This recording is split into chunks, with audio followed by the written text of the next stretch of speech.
Howdy, howdy. We are live on a Friday night. We have Ambassador Dave with us returning to discuss a very well-beloved episode, at least in fan circles. I don't think it gets as much attention as a lot of the more like, City on the Edge of Forever or, The Trouble with Tribbles. But among fans, Balance of Terror is like one of the all-time greats, right? It's one of the biggies, and if nothing else, I feel like people probably know it through its influence on Wrath of Khan, which on this rewatch I noticed a lot more of than I ever had before. So, but I think Taylor is like, it's just okay. I like that one, but it's not great. But we will have a lot of fun talking about it, though. I see there's people in the live audience, so I think we are ready to get the show started. I'm Fathery. This is Dave. And I'm Miss Taylor. And this is Tex-Trek.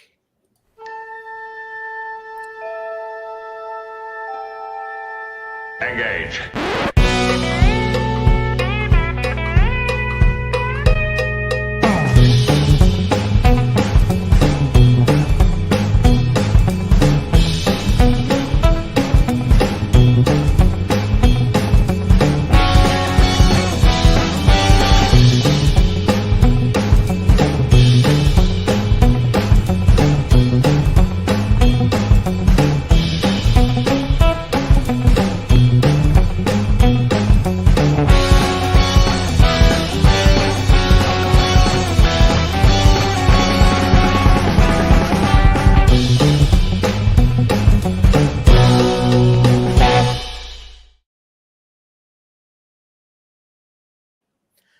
Welcome back aboard the Starship Texas for the 327th installment of the Tex-Trek podcast, the home of Star Trek fandom from deep in the heart of Texas, where we take a deep look at Star Trek, old and new.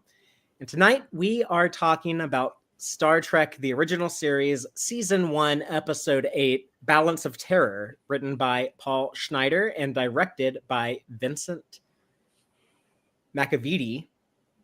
I don't know if I've ever said his name before. He directed like a bunch of episodes of the original series, but I don't know if I've ever read that out loud before. So hope I got it right. That's strange. I never realized I didn't know how to say his last name until I tried to, but maybe I got it right. Who knows? But McEveety. But I'm trying to think of what else he did. I think he might did like the Nazi episode, Patterns of Force, and a few others. But okay, and maybe Arena too. Maybe I should have looked that up before the show. But if any of that's wrong, I'll just chop it out on the podcast side of things. But yeah, I'm looking forward to discussing Balance of Terror. I'm kind of surprised, Dave. We started this podcast 9 years ago. Oh my god, Balance of Terror has never like come up, but. It came up loosely when that Strange New Worlds episode True. kind of touched on it, or well, not just touched on it, like kind of quasi recreated it. Yeah, but we haven't like done the full thing at all. We also used to talk about it a lot in the early days when Brian Fuller, remember him, when he was still developing Star Trek Discovery before he got fired from the show and all of that drama. But he often cited Balance of Terror as what he would call, quote unquote, a touchstone for his show, Star Trek Discovery. I don't know if that I guess cloaking was a big thing in season 1. So I guess some of that still remained in there after he left. But I guess like Cold War tension and, will they go to war? Although that happens pretty quick in Discovery. Yeah. But I can sort of see it. Although I also kind of don't see it. It's like I wouldn't have connected those dots on my own, but if someone said it, I'd be like, yeah, I guess. But this is a very dense episode. There's a lot to unpack in it, so I'm looking forward to hearing what Taylor and Dave have to say, as well as sharing some of my own thoughts.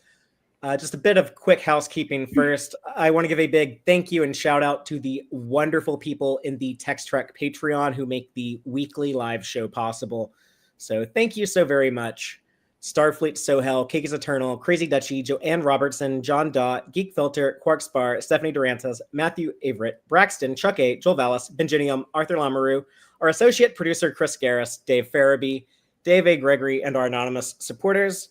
And we do like to celebrate with our patrons with monthly watch parties. We actually had a big one just a few days ago. for our April watch party. We did a double feature with Balance of Terror and that Strange New Worlds episode, Equality of Mercy, back to back. So that was kind of interesting to watch with a group and kind of compare those two. And our next watch party is currently slated for May 17th.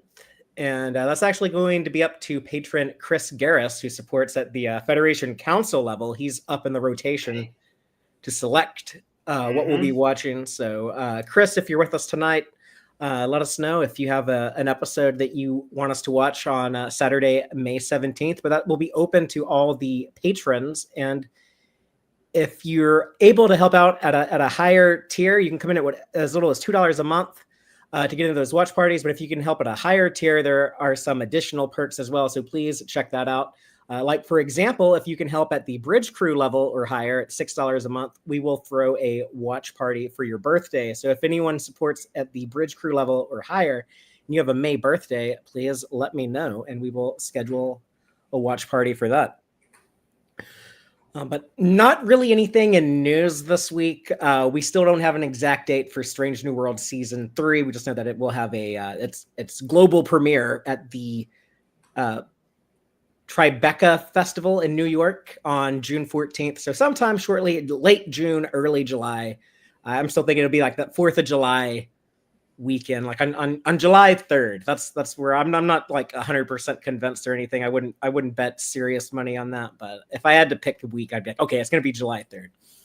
But we'll be covering that, and we plan to do like some more of these back-trekking retrospectives like this in the meantime, where we talk about old episodes. However, going up to Strange New Worlds, there are some really essential ones that we're going to be covering in the next couple of months. So whenever maybe sometime in June, we have a good opportunity to circle back to Arena and get some Gorn action before we talk about the Strange New Worlds Gorn premiere. I assume they're going to be a big part of that season 3 opener. The ultimate Gorn eggs episode. Dave, I don't know if you saw have you seen the season 3 trailer for Strange New Worlds? I think I did. But is that the one that briefly showed, among other things, like a little bit of Gorn fighting action and stuff? Yeah, and it looks like we might have Trelane. It looks like that Rhys Darby character from Our Flag Means Death. Yeah. People are very, very confident he's playing Trelane. So, oh man! So I did not notice that. I think I only saw it the one time, and maybe I didn't see it, but like in the haze of it going by, I did not catch that. I'm excited about that. It's just he does like a John Delancey Q snap, but he's wearing very Trelane type clothes. But wouldn't that be so great for a show that is very episode of the week if Strange New Worlds was like, oh, we can just drop in Trelane and do Q episodes, and Trelane can be Pike's Q. That's true. Although you kind of run into that. Shouldn't there have been some briefings possibly on a godlike alien called Trelane that Kirk might have a few years later known about? He could erase their memories or something like that, though. Like when Mariner went back and those old scientists and said something about like, oh, I think Boimler says, is this a Q thing? And then Mariner says, actually, they had a Trelane situation back then. So right. Maybe what situation makes it sound like not just one appearance. Yeah. But yeah, you can do it. You just got to step a little carefully. You don't want to goof it up. Yeah, don't have Trelane and Paul Wesley together. I want to save that one, but the rest of the cast, I'd be cool to see that. But yeah, it seems like a good fit for Strange New Worlds. And we know that Roger Corby, Chapel's fiance from the original series, he's likely to show up in season 3. They mentioned him in season 2. So what are little girls made of? With the famous Kirk rock that he uses to fight the android with. Yeah. Everyone makes fun of how it looks. But it was a fun day in the prop department when they were making that, I guess. Yeah, so we'll try to plan out some more back-trekking retrospectives that will tie into Strange New Worlds going into season 3. And I just want to say that next week we're going to have Starfleet Sohel on board to discuss an episode with Taylor and I. We're doing another back-trekking retrospective next week. It's not going to be TOS, but if it's Starfleet Sohel, you can probably guess what legacy show it might be, because he's he's made it very clear that it's such a favorite show for him. But I'll tell you what show and what episode at the end of our current Back-Trekking Retrospective on Balance of Terror. So nice. I like that guy. He seems promising. I think he's got a future. He's going to be big. That Starfleet Sohel. That's right. But Dave, why don't you give us the first opening statement? And before we get into the episode breakdown, I'm sorry, I'm jumping ahead. Just real quick, I'm going to give like a quick refresher on this episode. I'll just read the synopsis I grabbed off of Memory Alpha, but it simply says, the Enterprise battles a Romulan ship suspected of destroying outposts near the neutral zone. And yes, that's how the Romulans are introduced. They have an experimental cloaked bird of prey ship that destroys some outposts. The Enterprise tries to intervene, pursues the Romulans into the neutral zone. We have a cool submarine-type battle of Kirk versus Mark Lenard as the Romulan commander, resulting in the Romulan commander's defeat and tragic but honorable, I guess, self-destruction.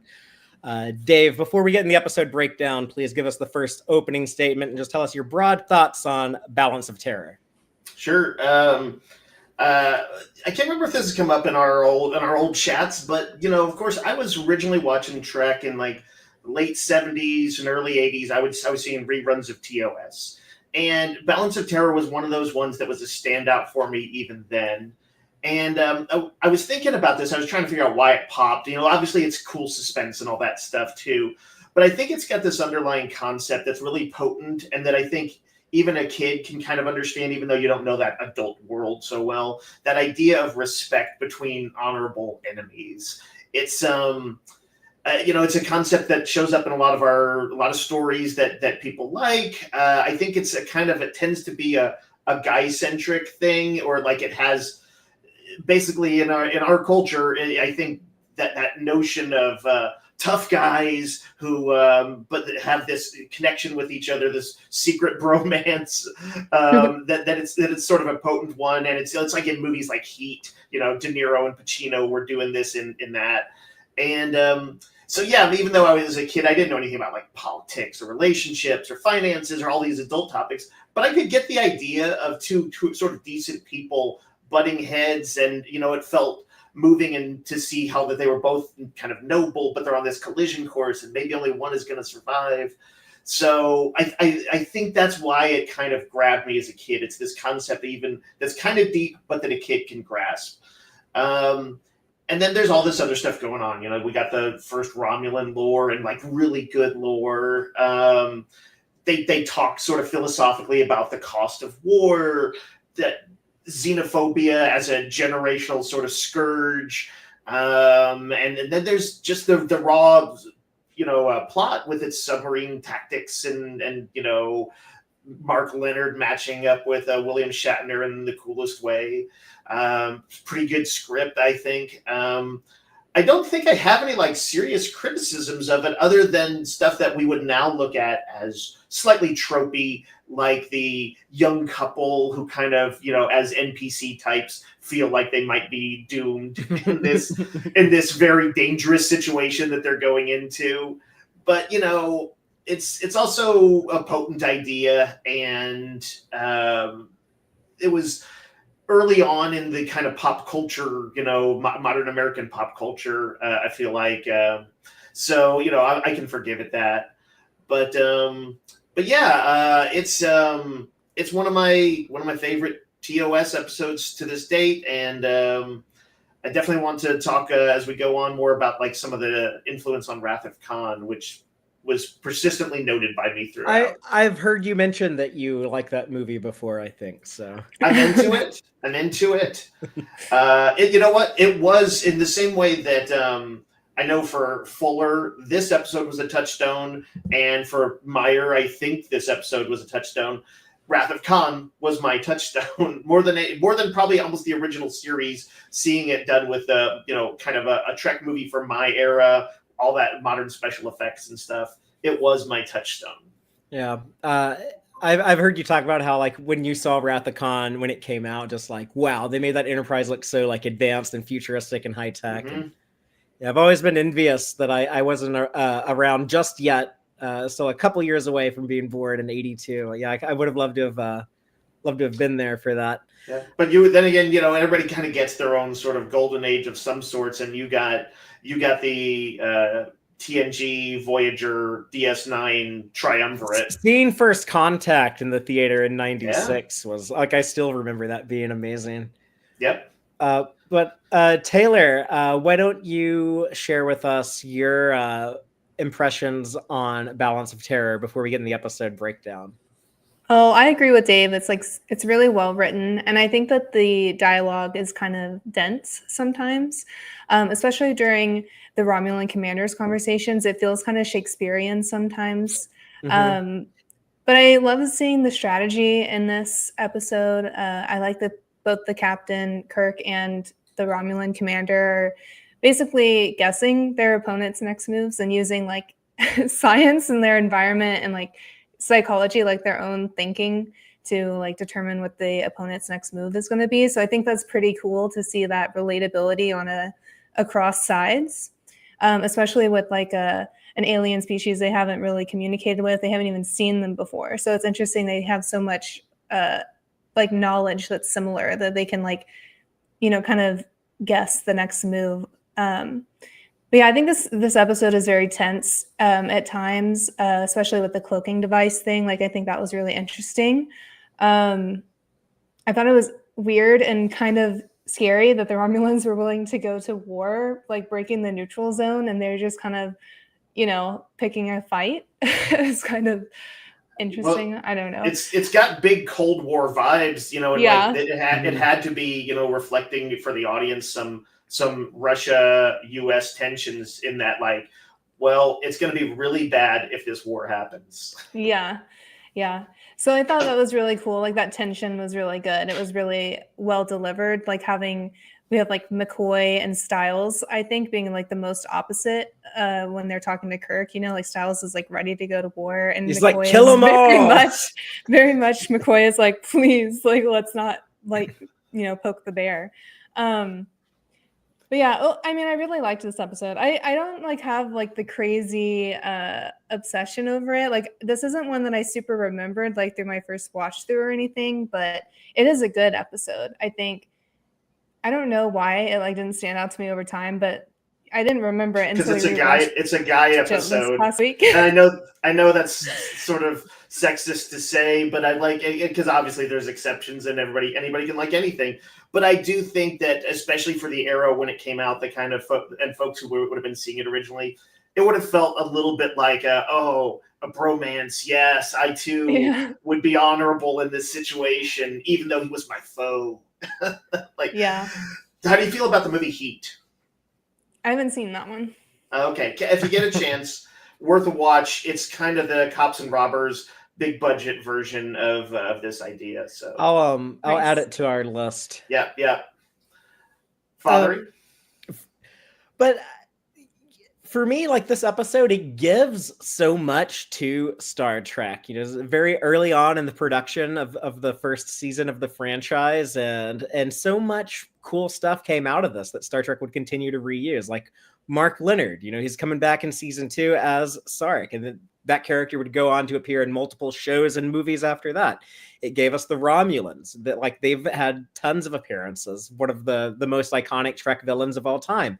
Gave us the cloaking device. They've used that so much, like in big iconic ways, like Star Trek 4. The whole movie is about like operating out of a cloaked ship, and like Deep Space Nine had a lot of fun with that. All the neutral zone stories. Dave is talking about how Wrath of Khan borrows so much from this. Like, yeah, the whole Kobayashi Maru is basically acting out a very similar type of scenario of like, is it worth crossing into a neutral zone and violating a treaty and stuff like that. So they definitely, later Star Trek definitely knew, not just Brian Fuller, not just Nicholas Meyer. A lot of people, I guess, use this episode as a touchstone. But the most memorable part about it for me, for whatever reason, when I first saw this, and at the time it would have been like the early 90s, But the Romulan bird of prey, I just absolutely loved that ship. I love it so much. I have the toy that came out in the 90s that Playmates did, literally like hanging on wires like above my head in the room I'm in, uh, that I've had for like I don't know how many 30 years at this point. And I don't know. It's just like that is just such like a cool ship, but also like the Romulan commander is so cool. But it left a huge impression on me when I was really little. And as I noticed like now, like I have seen like so many other people, like I was saying, in the fandom really appreciate this episode, but I noticed it doesn't get as much attention in like, like the top 10 greatest episodes of all time lists and stuff like that. It just tends to be kind of a fan favorite, but it does have a huge influence on the rest of the franchise, and therefore I think probably on like a lot of pop culture in general. But you don't really like see it people like remember the Tribbles all the time, or like Mirror Mirror, you see that reflected in the pop culture with like if you have like an evil counterpart from an alternate universe, you put a beard on them like Spock, like a lot of stuff like that. Like this episode I don't really see it, and maybe because like it does have like some unoriginal aspects. It borrows from like some submarine movies in the 50s, World War II submarine stories and stuff like that. But I know among fans, if you're a fan of the original series, you love Balance of Terror, or at least have a lot of respect for it. Yeah, I seen the comments. Jill says it's in her top 10, but also that she feels left out because I called it a guy episode. And of course, like I said, I'm speaking in generalities there. Just that I think it's gonna. If you took 100 male Trek fans and 100 female Trek fans, and sort of asked where it stood, it's going to chart, I think, a little higher for the guys, or maybe even a lot higher. Or at least that kind of subgenre you were talking about, like this rivalry between like these two really cool manly men, and they're right. It's how we work out our homoerotic tensions is to have a bad guy, and I'm like, oh well, he's my enemy, but I secretly love him. No, but there is like they always do make out that there's this intense connection, and Taylor, when you get around to the movie Heat, you'll see that it is not hard to find some homoerotic undercurrents there. I've never looked at it that way, but now that you mention that, it's like, oh yeah, I can totally see that in Heat. It's maybe because even Michael some Mann, in Balance of Terror. Yeah, it's because Michael Mann, in particular, the director of Heat, he kind of tends to. The female characters, I think, get somewhat short shrift in his movies, and they tend to sometimes feel like obstacles to the cool guy action stuff. Now, there's some depth to it, but anyway, yeah, it's we'll watch for it in here. We'll watch for it. These guys certainly do complement each other a lot. Well, let's get into the episode breakdown then, and see what we see. We're just gonna go through the episode beat by beat. Starting with that beautiful opening ceremony, or I don't know, maybe it looked kind of like low key and cheap. What do y'all think? But yeah, we open with, this is the first time we ever have seen a Starfleet wedding, or any wedding in Star Trek, I guess. So I like them getting it seems like a moment of happiness. And I wouldn't expect them to have set up. If it was on Strange New Worlds, they would beautify up the place a bit more. But this has the feeling of being a little utilitarian. They're on a mission. They can't go all out, and the ceremony is what's more important than all the full pomp and circumstance. So I liked it. Kirk he seems genuinely happy to be doing it, not like, oh boy, another wedding. Although you do. There's a few things in this episode where I guess if I was to criticize it about anything, this is kind of like not even its fault, but it kind of feels like we're early on in Star Trek, the original series. They hadn't quite figured out all of the details just yet. This is the only time we see a chapel on the Enterprise. That's interesting, especially knowing like Gene Roddenberry's feelings about religion in the future. But also, like, they don't have dress uniforms for the wedding because they didn't invent those until court martial. So right, some practical stuff that kind of kept it minimal. Oh, even like they always refer to firing phasers, but like the special effects they used in the original unremastered version of the show, it was the same as what would eventually become like the torpedo special effects, but this was written before they came up with the idea of photon torpedoes. It was like phasers Right. the only thing they had. But yeah, it is cool to see like I guess like the moment of happiness between Angela Martine and Robert Tomlinson, or our happy couple. Father, happy.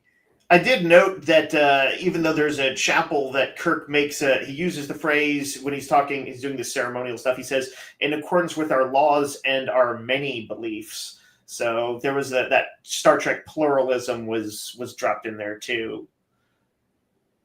Yeah, but it's also very much like, oh, this is like an old ship out at sea, that has like that Horatio Hornblower influence. But when Kirk is talking about, since the days of the first wooden vessels, all shipmasters have had one happy privilege. And it's like that idea of like ship captains performing weddings. I looked this up because I remember this coming up at some time before, and it does seem like it's usually not the case that like that's an apocryphal thing. Like unless you are certified to what do you call it when you can conduct weddings? Ordained. Unless you're ordained already, you generally can't. We are captain. When we talked about Equality of Mercy, we had a conversation about this. And I think what we looked up was that like, sometimes that was like the rule and sometimes not, but it was inconsistent. It's a romantic kind of idea that I like, and it allows that. Oh yeah, there's this kind of nice things that you can do on your ship, and you don't have to just blow people up. But I also think that an idea that this episode seems to be thinking is that, I guess having women in the space service is a new thing. There are a couple of moments in this episode where it kind of seems like, it's kind of new to have like man and woman working together on a military vessel. I know like it's not military, but quasi-military, whatever. This was like one of the things that would come up is like, if you had women on your ship, of course, like sometimes you would fall in love with them and have to get married. So they do that here. But there's like some lines later, like when Uhura takes over the navigation station and Sulu kind of looks over it like, oh yeah, this is like good and progressive. Like it seems like it might be kind of a new thing for him. Or when they're talking in the happy couple is talking in the phaser control room. And Tomlinson says, "Well, I'm still your superior officer. You get with it, mister." It's like some of those. I know, like in Wrath of Khan, speaking of the influences there, they call Savick Mr. Savick. But I don't think they were like thinking. I think it was meant to be kind of like ironic, like, "Oh, you're just like a dude at work. I'm gonna boss you around like you were a man," or something like that. So I think like in the 60s, they were probably thinking like, "This wouldn't happen in our lifetimes, but centuries from now, this is what the future would look like." Just imagine the idea. I think that's probably true. That there were probably some people watching that probably laughed at some of these things, like, "Oh yeah, like that'll ever happen," and they were probably thought the 60s equivalent of, "Well, this is very woke." But Taylor, before Sulu interrupts the ceremony with like the it's not even a red alert yet, but like the alert, all decks alert. Talking about this being kind of early, like, do you have any thoughts on like the wedding? Well, I liked the music in the beginning. I was like, wow, this is a really sweet music intro. And then it ended up being a wedding. I was like, oh, that makes more sense. Isn't it like the standard, like, here it has canon, yes. It starts not that, and then it builds into that. It transitions into it. Yes, yeah. But yeah, I thought the scene was fine. I mean, I was bummed kind of that there wasn't a cool costume change or anything, but we already kind of talked about that. So it's like they didn't want the crew to like take off from their shift for the wedding. So it's like, okay, we're just gonna have a quick like 15-minute ceremony on our lunch break and knock it out. Shotgun wedding efficiency. Yeah.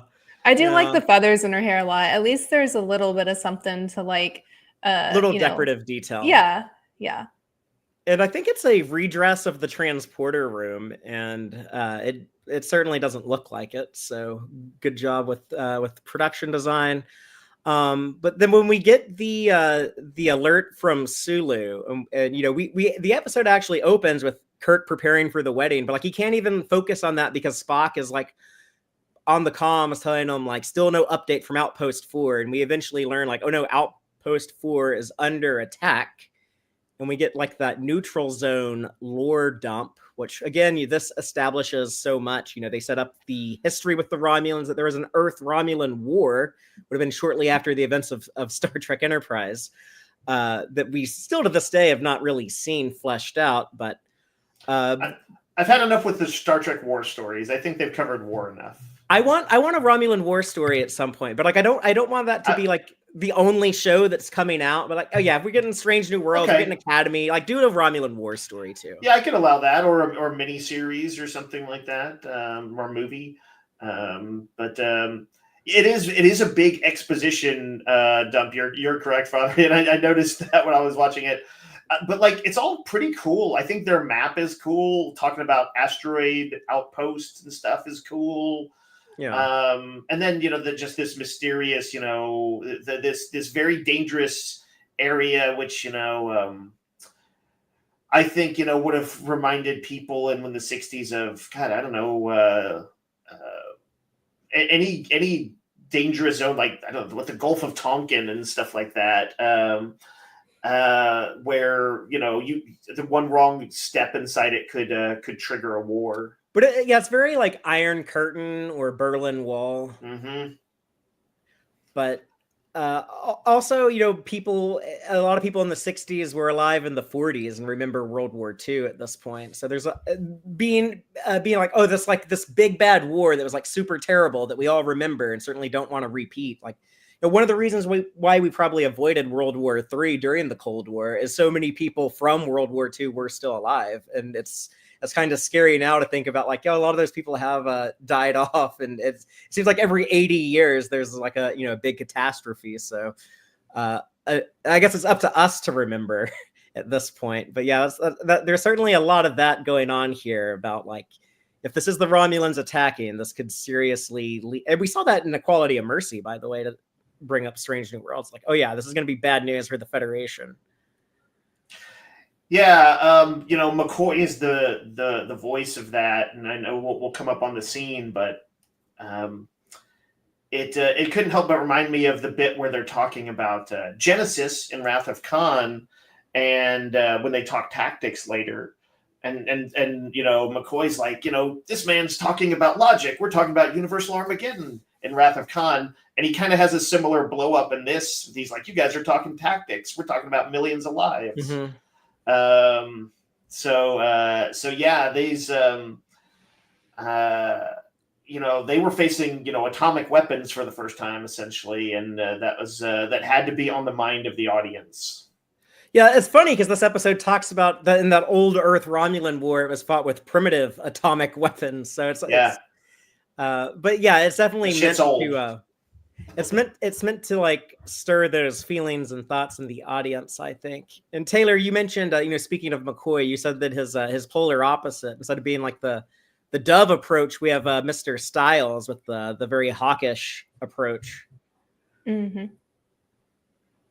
There's also like that moment from Kirk when Styles is talking about, I lost a lot of family in this. This would be like someone today being like, I lost a lot of family in World War I over 100 years ago. But when Kirk tells them, their war, Mr. Styles, not yours, don't forget it. That was there's so many great lines in this episode. Yeah. There's a lot of like good scripting, but yeah, that's a really good one. It's funny because Kirk, this is the kind of neat texture of a big shared universe franchise that goes for decades thing, is that Kirk will somewhat become Styles when it comes to Klingons by Star Trek VI, having experienced such a personal loss that he's in that spot, and I love that the series is expansive enough to encompass that, to show that Kirk is pretty much he's on the right side of morality throughout this whole episode, but to be able to show him weakness in him is a sign of the show's strength. And also something that would be especially relevant at the time in the 1960s, post World War II. But I know a lot of this from my own family history, with a couple of family members I had who were POWs in World War II and spent most of the war in Japanese POW camps. Both of them, I think, harbored a lot of now PTSD. I never met either one. They both ended up committing suicide. I don't even know if they were alive by 1966 when this episode would have aired. But it sounded like they also both had like a lot of like resentment to the Japanese, and that I'm sure manifested in some form of bigotry or racism, like you see Styles exhibiting here. And I know that was also a common thing in the post-World War II country, not just with those family members of mine that I never met, but a lot of people have talked about, that anti-Japanese bigotry. I think it's very interesting that George Takei, a guy who spent a big part of his childhood in an internment camp, because of those bigotries, has a major role in this. Not a major role, but a big chunk of the Enterprise shots. We see George Takei. He's involved in like some of the conversations in the briefing room. I guess I wish that he had a bigger part in this. Yeah, to the audience of the day, they might have looked on Sulu and had some of those anti-Japanese sentiments in in their mind, even as the show is kind of meant to push back in multiple ways. First through what's the name of the guy? Styles. First through Kirk's critique of Styles, but also through Sulu just being there casually, just a member of the crew. And we also get when Spock's giving the exposition dump, and Kirk is announcing to the crew that, okay, we're going to go investigate this outpost that might be under attack. That's when we get like that kind of a lighthearted moment between Angela Martine and Robert Tomlinson in the phaser control room, when they're talking about like, oh, well, we still have a job to do, but you're not off the hook yet. We're still going to get married. So that is where today we would see that as like, okay, they're telegraphing one of these people are going to die. Yeah. But I actually was kind of annoyed by this scene because I thought she was so romantic. She's like, don't think that I'm not going to marry you. Like, she's like, I'm going to marry you, mister, right? And he like kind of ruins it and by pulling rank on her. And like, there's like a shot where she's kind of like if it was The Office or something, like she would be like deadpan looking into the camera, like, do you see like the shit I have to put up with? And like she's like so annoyed, and I was feeling that same annoyance. She's like, are you kidding me right now? Like, today's our wedding day and you're gonna say like, oh, I'm still your commanding officer, get to work. Like, and she just said something so romantic to him. So yeah, I was kind of like, I didn't like that. That's a good point. It kind of sucks that that in the era it would have just been like it would have been just seen as like cheeky fun, but yeah, it dates kind of poorly. Yeah. And also, like, is that the last thing he says to her? Like, we don't know. Like, like if he's like, mister, like, get back to work. Hey, like, sweetie, I know you're excited about getting married, but can you really just focus on work right now? And then he dies like later that day. Just I was trying to figure out, when they get married, there's no rank change. Is the idea that he'll just be like, oh, we're equals now because we're married or something like that? I think it would be like they can't work under or above each other anymore. Like they would have to have a new superior officer or something. Maybe she would be like reassigned next week or something. That's right. Something like that. After she trains her replacement or something like that, she'll be fired.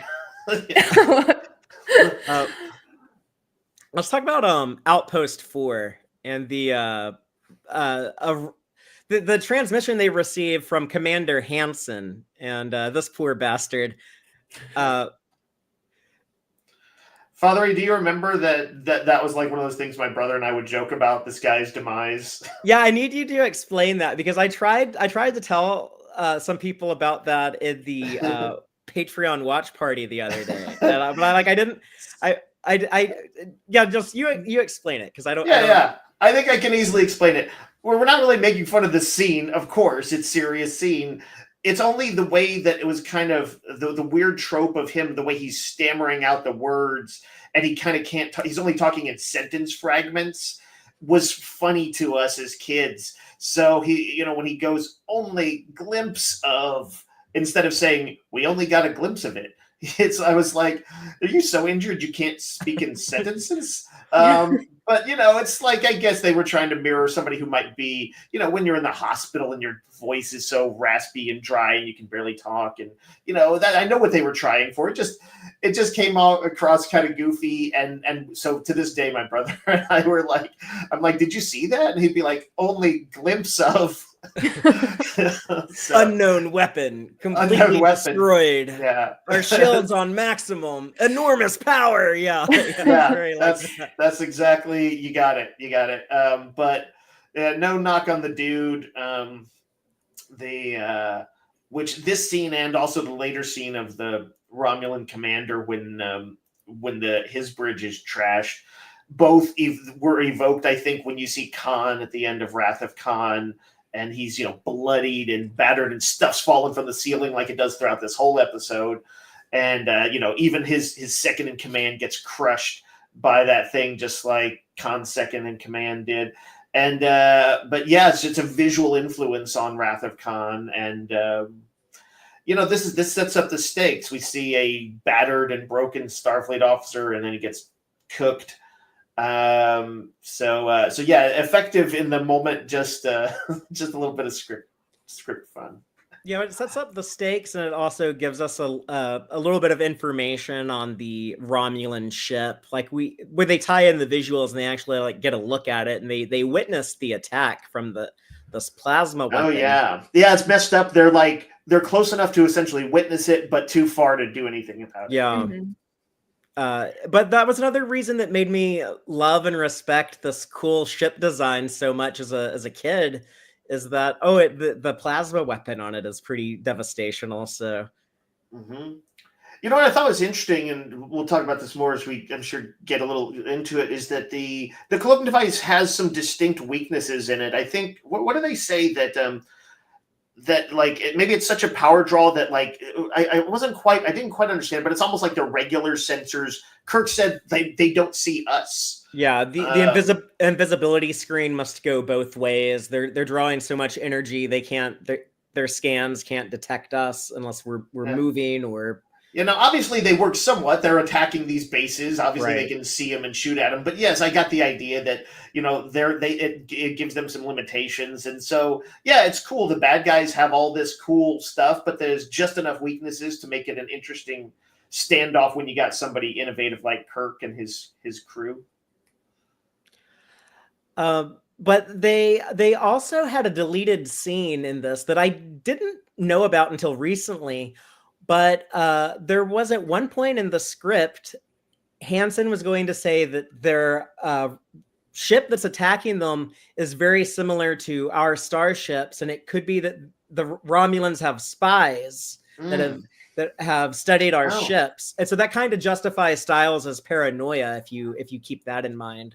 Yeah, I was actually because a lot of times when I watch these things, like as a kid or even as an adult, I'm not necessarily thinking hard on them, and sometimes I'm just being sort of nostalgic as I'm watching them.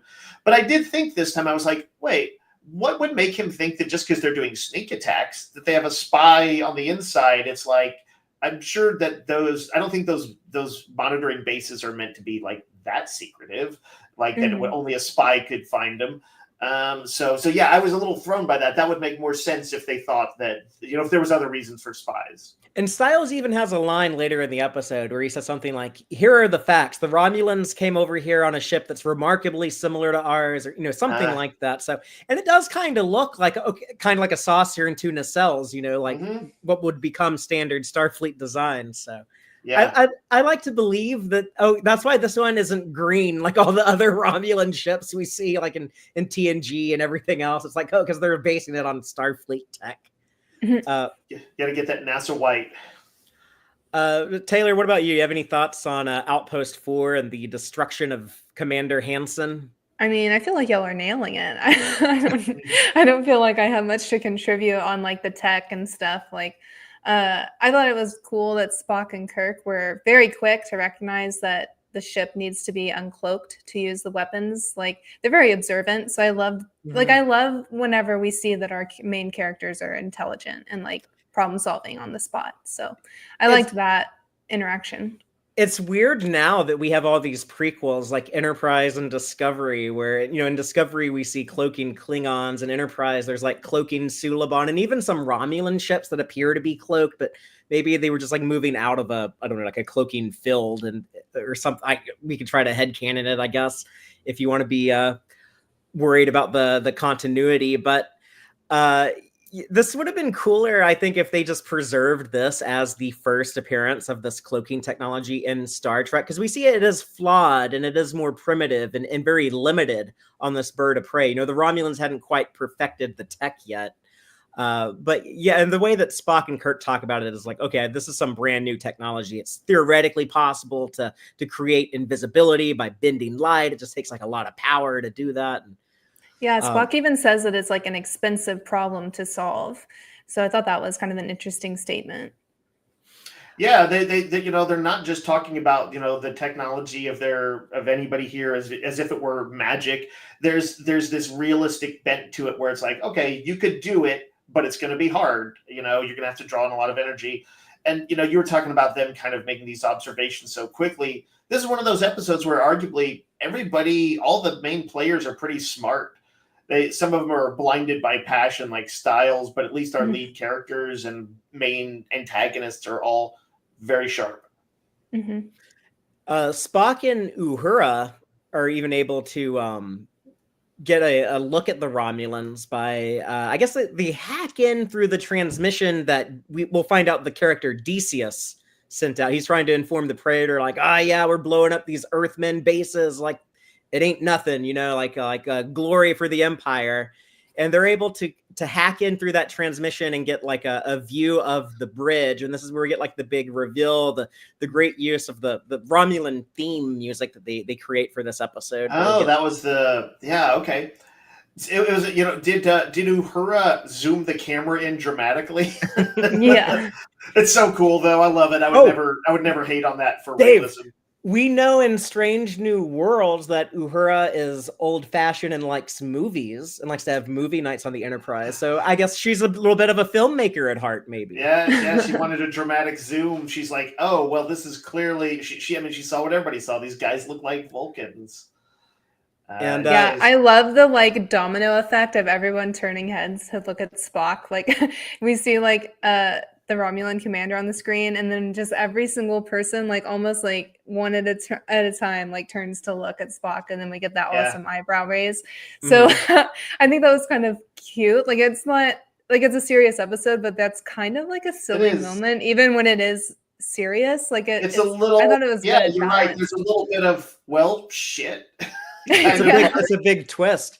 Well, and it's also like we see so much like bigotry towards Spock, like especially in season 1, and so you kind of get this sense of like, oh shit, like it's about to be like he's gonna get some kind of commentary. Like obviously, like people are gonna be like, oh, they look so similar to Vulcans. Like this is like it's gonna, I guess, increase like hostilities potentially. Like you get kind of like that feeling in this scene, in my opinion. I was like, oh no, don't like mess with Spock, please.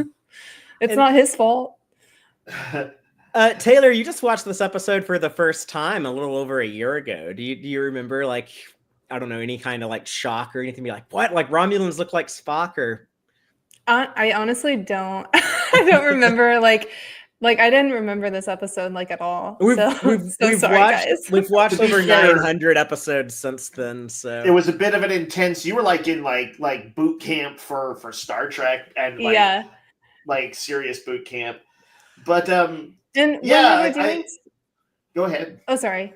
No. When we were doing TOS, we weren't doing so many back to back. It was like we would watch 2 or 3 like a week, and then we really started like amping up in like April, like 2 months after we finished TOS. So I think I just have a lot more time in between, and so they didn't stick as hard as some of the more recent episodes. So, but I wonder what Father. I mean, I know that in the audience, oh my gosh, why can't I suddenly say who? She's been watching since the '60s. Jill. I wonder what she thought of this reveal if she was watching it the first time it hit, and what in general 60s audiences thought. Were they like, oh my God? Or were they like, that's cheesy? Like, what, you just didn't have a budget? They don't actually talk about it a lot in this, but the idea of a offshoot to a race where they kind of go in 2 cultural directions, and it's, this happens on Earth, but this is, done over whole planets and, over the galaxy is actually a very cool idea. They just they go over it pretty quickly in this. But everyone talks about like, oh, it's so weird to watch now because you see that face and you think, oh, that's supposed to be Spock's dad. But the reason I think had to be a factor in their casting of Mark Lenard is he does resemble Nimoy. And so it's like, that's kind of the whole point of this episode is like, oh, we get to look at the enemy and holy hell, he looks a lot like Spock. Yeah, I hadn't thought about that. That's true.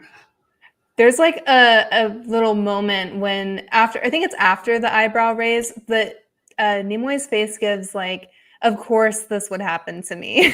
like he almost has this like it's not an eye roll, but he has this like weird like expression that he's like, ugh, like my day couldn't get any worse. Like, it's Spock sometimes he has an ironic vibe to some of his stuff sometimes.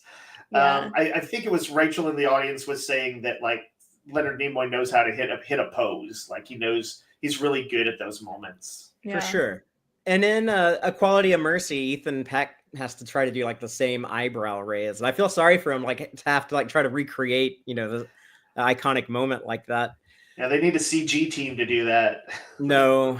Yeah, no, I hate that stuff. People, CG tears and stuff like that, just the worst. Just the worst. But I like how Kirk doesn't like acknowledge it at first, and then when Styles is being a little weird, there's that moment when like Kirk walks by his console and is like tapping on it, like eyes forward, Focus like up. get back to Oh yeah. And we eventually get like that line where when Styles says, "Why don't you give that transmission to Spock to decode?" And Kirk is like, "Oh, because I assume you're complimenting, so his ability to." Like, but eventually Kirk does have to like escalate it to like, don't do that bigotry shit here. Like we don't do that.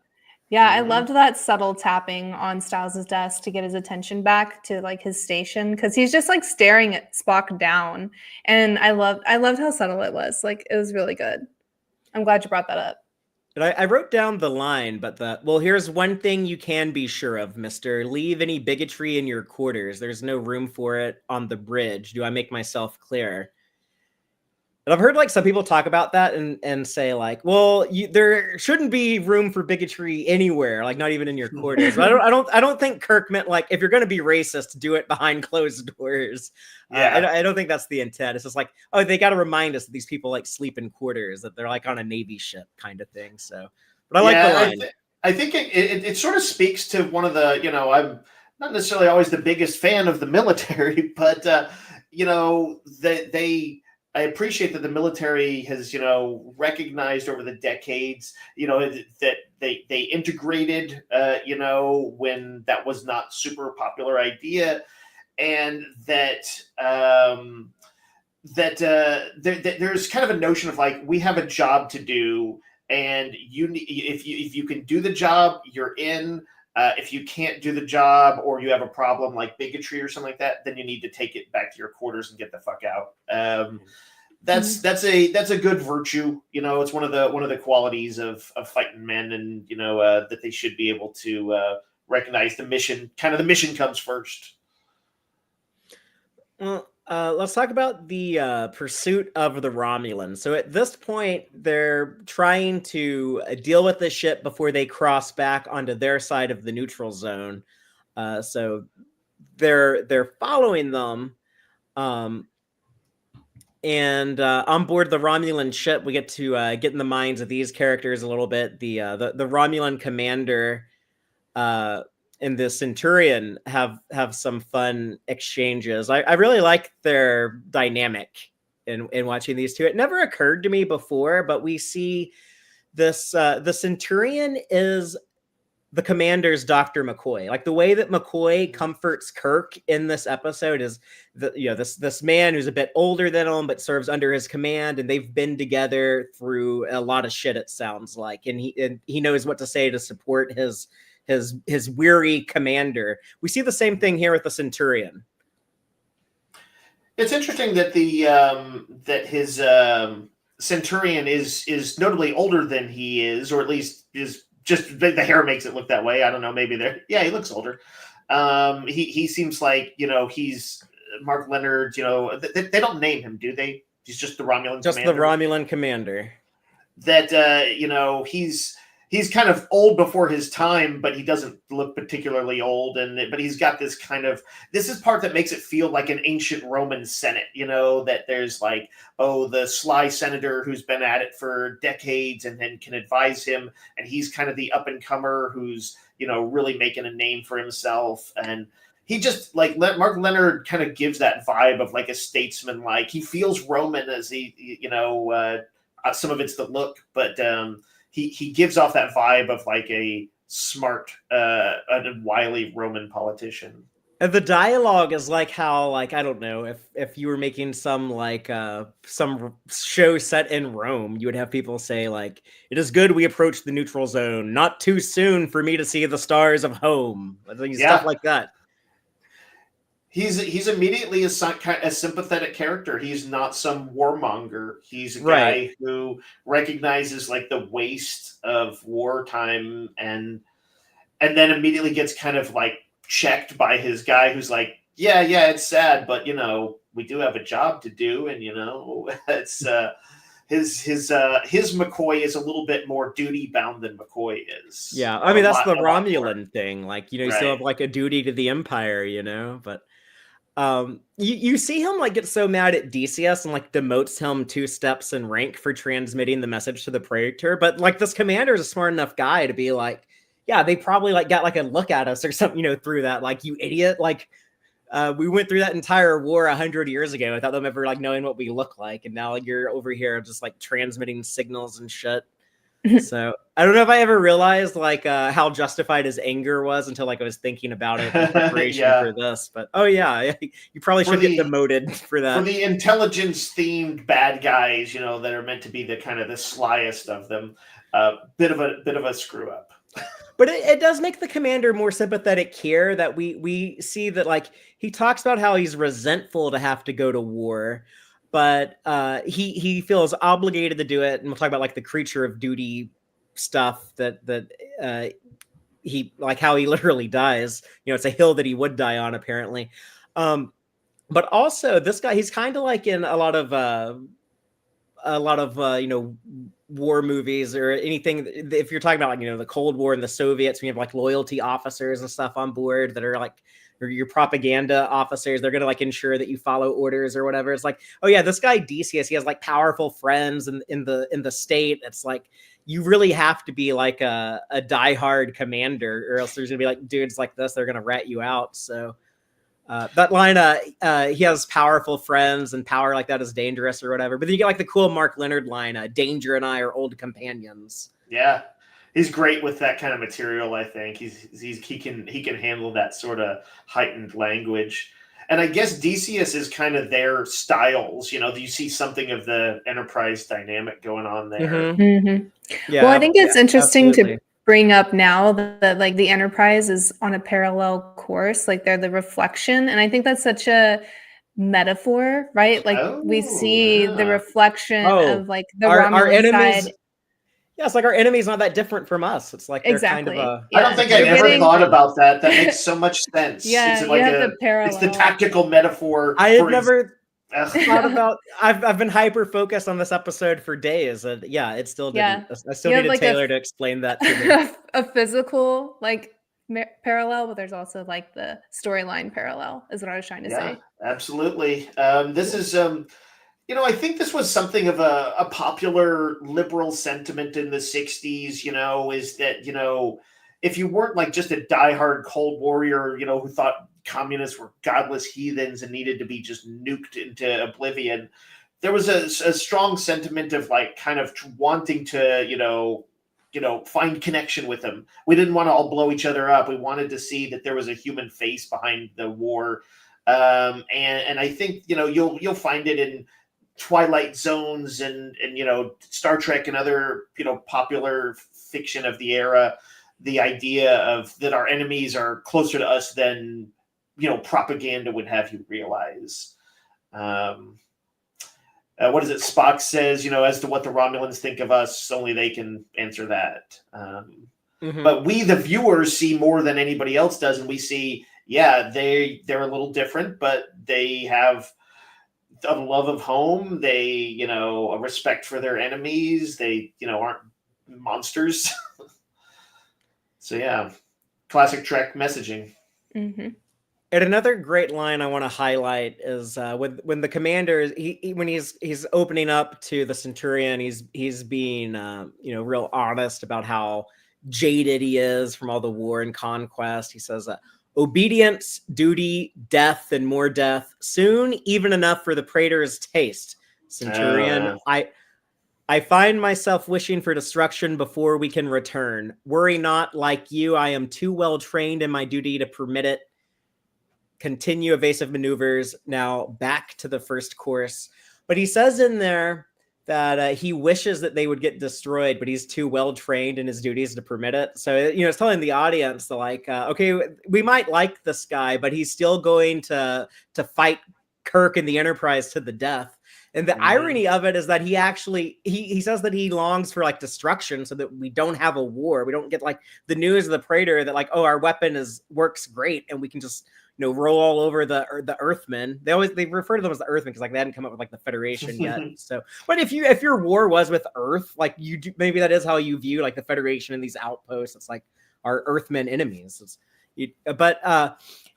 He's saying that like he wishes for destruction, and he ends up, even though he says like I'm too well trained in my duty to permit that, but he ends up being the guy who hits the self-destruct later. So in a way, it kind of does work out for him, but it's still very tragic. Mm-hmm. Yeah, he's got suicidal tendencies in there. He's sick of it. But there he's like, I'm just too badass. I just keep kicking ass. It sucks.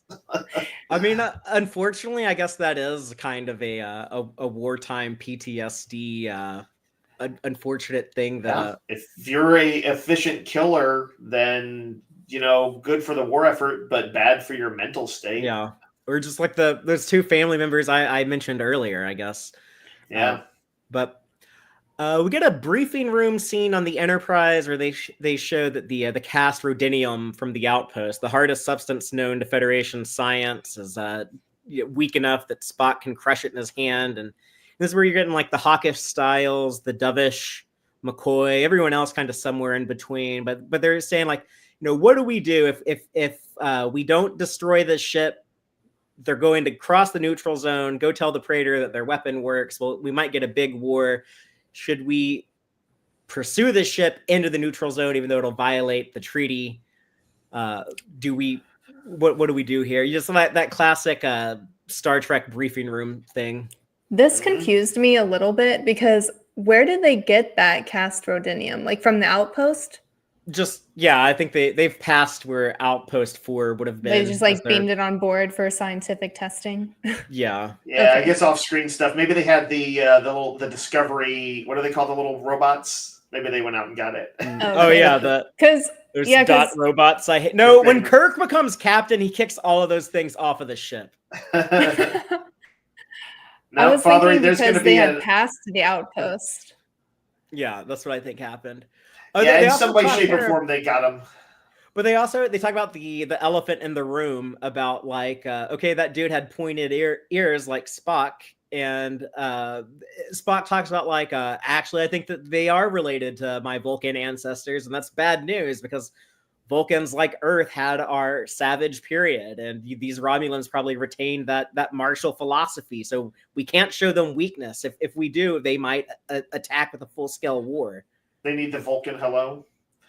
Is this the first time that we had gotten that bit of lore about the Vulcans? Yeah, it is. Okay. Man, that becomes a thing that they bring up a lot. Yeah, so. Yeah, it's like a big thing. Like what, Surak was supposed to be the guy who kind of tamed that. And so much of this came from the writer Paul Schneider, who he would also go on to, I mentioned Trelane earlier, but he also writes The Squire of Gothos, and then he did one of the animated series episodes, the Territon incident where they shrink, the Honey I Shrunk the Kids episode. So, 3 very different stories, but he came up with all some people used to say that like the credit for creating the Romulans goes to Gene Kuhn, but he wasn't even working on TOS by the time they had written Balance of Terror. It was very much just Paul Schneider's idea of a Roman type enemy Romans in space, Romans advancing to the stars. What would they be like? It feels surprisingly like a complete vision, given that this was the first time it happened. Much more planned than I'm sure it was. I like in this scene, by the way, that Sulu and Styles start yelling at each other about tactics and snapping off. But they also Sulu kind of backed Styles on the when Styles like, we might have spies on board. We need like to heighten security, and Sulu was like, I agree, sir. So it's like, yeah, there's several moments where people kind of offer up little concessions in this. Spock even agrees that there's a danger of that, and of course you see Styles recognize that Spock saved his ass, and you just get these moments when people are like, well, okay, I can at least somewhat see where you're coming from. But I always like that McCoy. It's like he'll never trade in his values. At the very end of this, he's like, man, you're taking a big gamble, Kirk. Mm-hmm. And it's clear he's not signing off on it. Right. Yeah. So I guess like McCoy is saying like, we should just probably like not even fight them. We should probably just, like maybe if we destroy the ship, it starts a war. I'm sure that's like his doctor stuff. First, do no harm. And he's like, this has a high chance of causing harm from his perspective. Yeah, but I guess if that's what you're there to advocate for, then he's doing his duty. I do want to point out in the briefing room scene, there is a moment where Kirk calls on Uhura at the bridge and asks like rapid fire questions, and she responds quickly and clearly, and it's so smart. And I'm like, man, she was on it. Like she was able to answer all of his questions so well. I noticed that too. Yeah, it was. There's a bunch of cool little good casual scenes with some of the supporting players in this one. You know what else is cool about that is in the briefing room we see Kirk, Sulu, Scotty, Spock. I think Uhura's in command of the ship. So even though it's off screen, it's certainly what would be the obvious thing to assume. Yeah. We got to wait to the animated series to actually see her in the chair, but it does happen. One thing that was weird to me in that conference room scene, though, is when they start talking about the comet, and I think this is just William Shatner pronouncing things weird, but to me, like, I think the comet was supposed to be pronounced Icarus like Icarus from mythology, but he says like Icarus 4. He says it's so weird, but Shatner does that sometimes. I probably didn't even realize it was supposed to be Icarus. That that makes sense, but yeah, not a super common word if you're not like a mythology nerd. A lot of early Star Trek, it's all Greco-Roman name, like Vulcans. Vulcan was a god. Orion was a god. Talos. Romulus and Remus, literally. Romulus and Remus. So I guess they ran out of mythological characters. They're like, we're going to have to make up stuff. But I was about to make the argument that maybe he just pronounced it wrong so that it could be like, oh, well, it's not the same. Like, it's not Icarus flew too close to the sun. Like, it's different. But I think most likely it is that he just pronounced it wrong. Because they do it so, like, objectively, like, obviously, like, in most situations. But it's kind of another funny thing is, like, flying too close to the sun, and like you kind of have like these Romulans like blowing up things on the other side of their neutral zone, and like is that kind of like an Icarus? Like is the Romulan commander supposed to be Icarus, or is it supposed to be like, is that like a little hint in there? I don't know. There could be a little hubris, a little flying too close to the sun. The Romulans blowed up. The Romulans flew too close to the outpost. But this is also a very 60s idea of like, oh, we'll just follow them through this comet. Of like, there's a lot of comets in space, right? I guess sometimes if you're like cruising through space, you're going to pass through a comet. It does seem like kind of a big coincidence, but the plan is that if they continue to mirror the movements of the bird of prey, they will look like a sensor ghost on the Romulan scans, and they will just be able to pursue like that until the Romulans pass through the comet's tail, and then they would be able to get a fix on their physical location by seeing where the disturbance and the comet fragments is, and then they would know where to fire exactly to destroy the Romulans. And the commander seems okay with passing through the comet because he thinks it would help obscure them. I guess because if they're tracking their motion, there'd be like a lot of moving particles and stuff. But, right. Uh, overwhelm the computer. The gambit doesn't work. As soon as the Enterprise moves to attack, the Romulan commander sees it and figures out exactly what was going on. You know, he was like the only dude on his ship who thought they were actually being pursued. So I guess his vigilance pays off. But that's kind of like that first moment where we get that cool exchange between like these two brilliant commanders when it's when Kirk says he must have guessed our move and he did exactly what I would have done. I won't underestimate him again. And then the Romulan commander says something like, "Oh yeah, he's a shrewd one. He's not one to repeat a mistake." Mm-hmm. Yeah, the first time they're starting to get into some compliments for each other. Incidentally, one thing I like about that comet scenario is that even to the lay person in the audience, like it feels both kind of futuristic and sci-fi-ish, but you get the idea. Even if you didn't know what a comet was, the idea that it's trailing all this debris and that they're just going to move it around even if they're invisible, you're like, okay, I get that. And then Mark Lenard's kind of a poetic comment on it, like he's like this Roman dude out in space, but when he says, "How pleasing to the eye it is, behold a marvel in the darkness." Yeah, I was just thinking I thought it was sweet that they're all looking into whatever that view screen is, and they're all admiring the comet right before they get shot at. And it's like, oh shit, I forgot. Like we're possibly in pursuit and stuff, but they're like having a little science moment together. Yeah, even these very martial Romulans can still appreciate the beauty of the cosmos. That is kind of a sweet moment. Yeah. Yeah. Well, even McCoy had that poetic turn when he talked about, wanting to make sure Kirk made it through this. And he's like, talked about how, there's, millions of, planets and millions of galaxies and, within that. And he's, just a poetic turn of phrase to say, hey, don't let us lose you, Jim.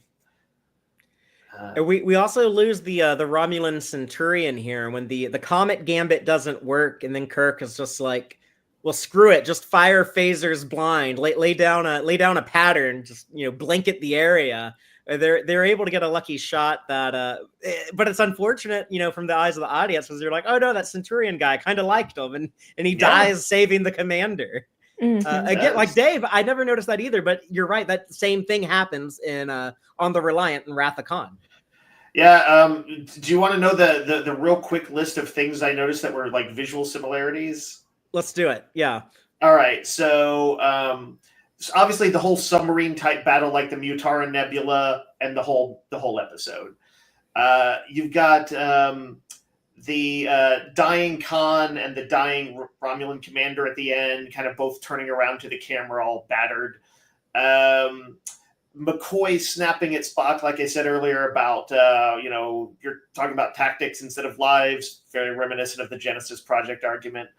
The falling debris from the ceiling, killing the second in commands of the bad guys. There is a sort of a sense of, I hadn't thought of this until this time, that sort of death of innocence. In this case, it's Tomlinson's death. It was Peter Preston. Scotty's nephew. Phasers get knocked out in both of these. They can get off one shot or no shots. That's a thing in Wrath of Khan too. They mention high casualties in both of these. Like 22 people have died on the Enterprise at some point. 22 are injured.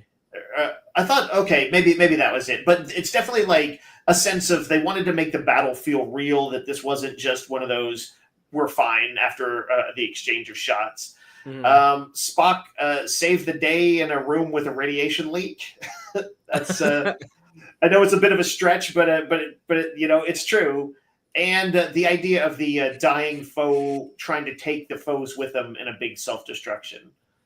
Those were the big ones. Those are the major ones I noticed. Yeah, that's a lot. And most of those I don't think I had pieced together. Yeah, one of those things it was fun to see, but also to see also how different those movies are. They have different themes and stories to tell. They just happen to use some of the similar methodology. Yeah, and very different antagonists, Khan and the commander. Right? There's no Khan. I don't think respects Kirk. Not truly. I think he is true. He is embittered and hating him the whole time. And I think there might be a reluctant admiration for Khan, that Kirk has, but man, it is not like the way they do for the Romulan commander.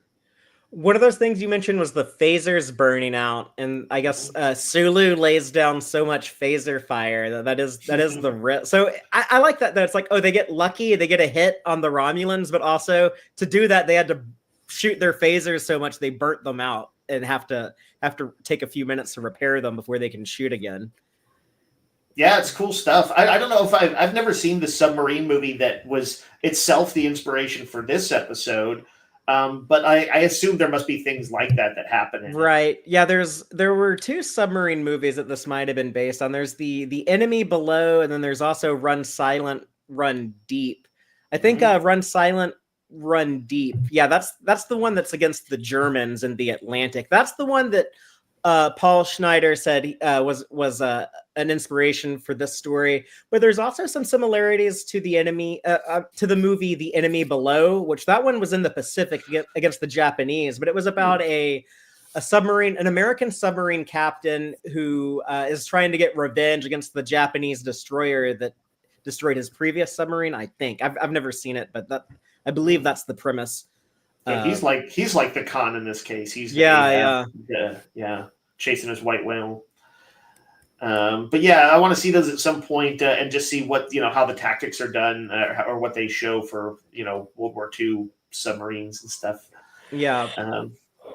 I looked them up and neither one of them is streaming anywhere convenient. So otherwise I'd be like, oh, I'm just gonna watch those in the Tex-Trek Discord and people can come watch with me. But I guess not. Maybe someday. It seems like a good project to look into, and we can figure out something at some point.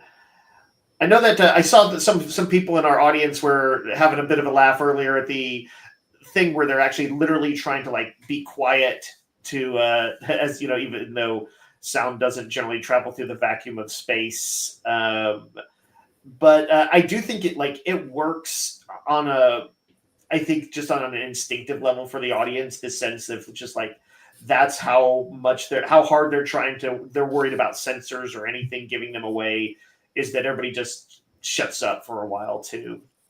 Yeah, it helps with the tension. Yeah. Speaking of tension, when the Romulans fire their plasma weapon at the Enterprise in retaliation, this is right after the Centurion's been injured. So they assume, I guess, that this thing is going to hit them and wipe them out. They do like that emergency warp thing where I guess like the Enterprise is just like hauling ass in reverse, trying to get away from this glowing plasma ball coming at it.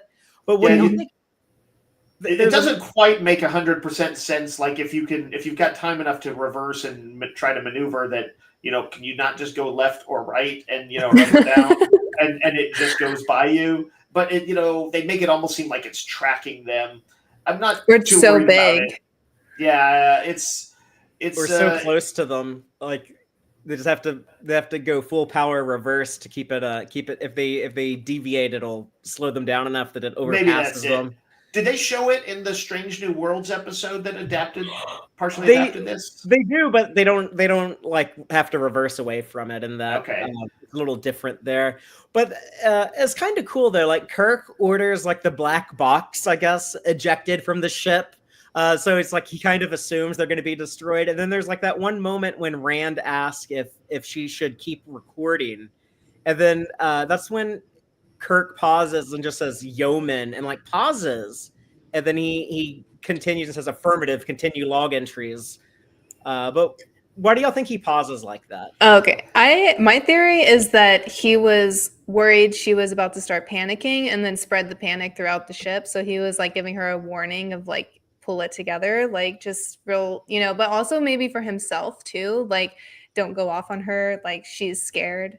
And like I like that when he comes back, he's like, yes, I will answer her question calmly, So I think he needed a pause, and I think he also thought she needed a pause.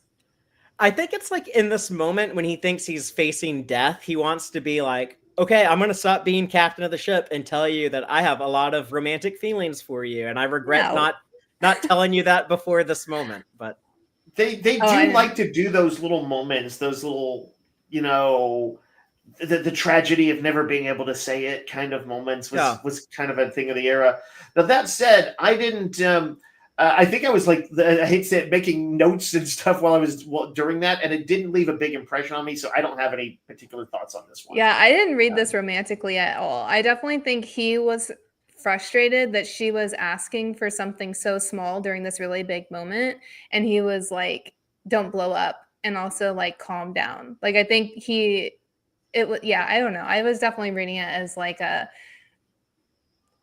everyone needs to take a pause before this like explodes, literally. But regardless, it is like a kind of a cool moment from William Shatner's performance here, where you are seeing that like this is really starting to get to Kirk, and he like he had to like pause his captainness for a moment here, and then pull it back together and be the man in command of the bridge again. So you do see it like starting to weigh on him, the events of this episode. And right, everybody's kind of cracking. Spock is screwing up, and Spock is not a screw up, and all that. Out of curiosity, like how many of these scripts are available where one could access them, or or on sale at conventions or whatever? Because I'd be curious to know, like what are some of the notes that are the directions to the actors and things like that. Jill says all of them in there. I would like to check out some of these. The transcripts are all available on. But I would need the original. No, they're on the Roddenberry archive. They have all the TOS scripts. Okay. So Roddenberry.org will have those. Cool. I'm gonna poke into that. I'm curious to see what little notes they might have made in these. But they do make a big discovery when they back away from the plasma weapon, and when it does finally hit, there's very little damage. So they're like, oh, the further you run from that thing, the weaker it gets, I guess. It has a limited range. It has to be up close to be effective. So that's useful. And then they get they continue to stay on the ass of the Romulans right up to the neutral zone. This is kind of dramatic when they're doing like the 1 minute to zone, 20 seconds to zone kind of thing. And yeah, it's like the Death Star is about to blow up Alderaan, whatever. Yavin 4. Yavin. I know about that other Star franchise too. I know a lot of other Star franchise trivia. But I like Kirk's style of like, if you got to cross the neutral zone, you do it just shooting phasers like crazy. If you're going to cross that zone, then you cross it hard. You just go over there. Blazing. He orders Uhura to inform command base. In my opinion, no option. On my responsibility, we are proceeding into the neutral zone, and then he just tells Sulu, just keep shooting and just hope we get lucky. Yep. Yeah, these Romulans get a lot of battered shots too. They, I guess, when the Enterprise gets hit, you get thrown back and forth. When a Romulan ship gets hit, things fall from the ceiling. This is also when the Romulan commander, I guess like coming up with like another cool tactic, another cool move. When he dumps the debris, and to make it look real, they throw in the body of the Centurion. And here, like, you kind of see how he actually really is dedicated, even though he does not want to succeed in this mission. He's like a samurai with a dishonorable master, but he's still going to do his duty to the best of his abilities. Because even here, he tells the Centurion, forgive me, my old friend, but I must use all of my experience now to get home. Like, he didn't want to like use this guy's body as part of his tactics, but yeah, it's pretty messed up. It's pretty messed up. But yeah, it shows that how hardcore he is, ultimately. Then when they're in the zone, they do like this weird thing where they what Kirk calls in his log entry the silent waiting game, where they both are just playing dead, waiting for the other ship to move. Or I don't think it was like making a sound. I think it's like Spock is like turns on like a scanner or something that would have like some reading that the Romulans could detect. But I think they were kind of like whispering and stuff though too. They were doing that. Yeah, they at least wanted to create that feeling of like literally like, like a submarine might be like so close you could hear something through the hull. And if you want to like start getting into sci-fi concepts, you could maybe say there's scanners. I think I saw Aaron mentioning something about this, but maybe their scanners are so fine-tuned they can note subtle deviations even based on the way sound waves hit the holes. They'll see a visual refraction or something from it. But yeah, in general, it's slightly silly, but mood-wise, I think it's good. And maybe I'm just like a Kirk Rand shipper, but I think in the moment when like Rand comes to check on Kirk, when he's just like, I guess trying to get some rest in his quarters, they're waiting for 9 hours and 47 minutes. Yeah. So we got a 47 in here. But when she offers him like some coffee and he says, I'll just bring it to the bridge, I'll be there. But I think like even in that moment, like he's thinking, because he's telling McCoy right after this, when McCoy comes in, he's like, I just wish I was like on a cruise, not too much deck tennis or dancing or whatever, just off relaxing. Like I think to Rand, like he wants to tell her, like I think even here, like he wants to be like, I think so too. I think the show just wanted to at least toy with it. When McCoy comes in and sees them as she's leaving, he throws a smile at Kirk, kind of like a knowing bro smile, like, hey, she's cute, she's and she likes you. There's obviously not a whole lot to it, but I do think it's there. But I really like Shatner's performance throughout this episode. I like his vulnerability that he's able to show in his quarters here. And in the conversation with Dr. McCoy that Dave mentioned earlier about like McCoy's kind of pep talk when Kirk is like, why does it have to be me to make all these hard decisions? And yeah. And I guess when McCoy says don't destroy the one named Kirk, is he saying like don't beat yourself up too much? Like, what does he mean by that? That's interesting. Yeah, like I wasn't sure. Like, does he literally mean don't go dying on me here? But yeah, it feels like for him to have kind of gotten as poetic as he meant.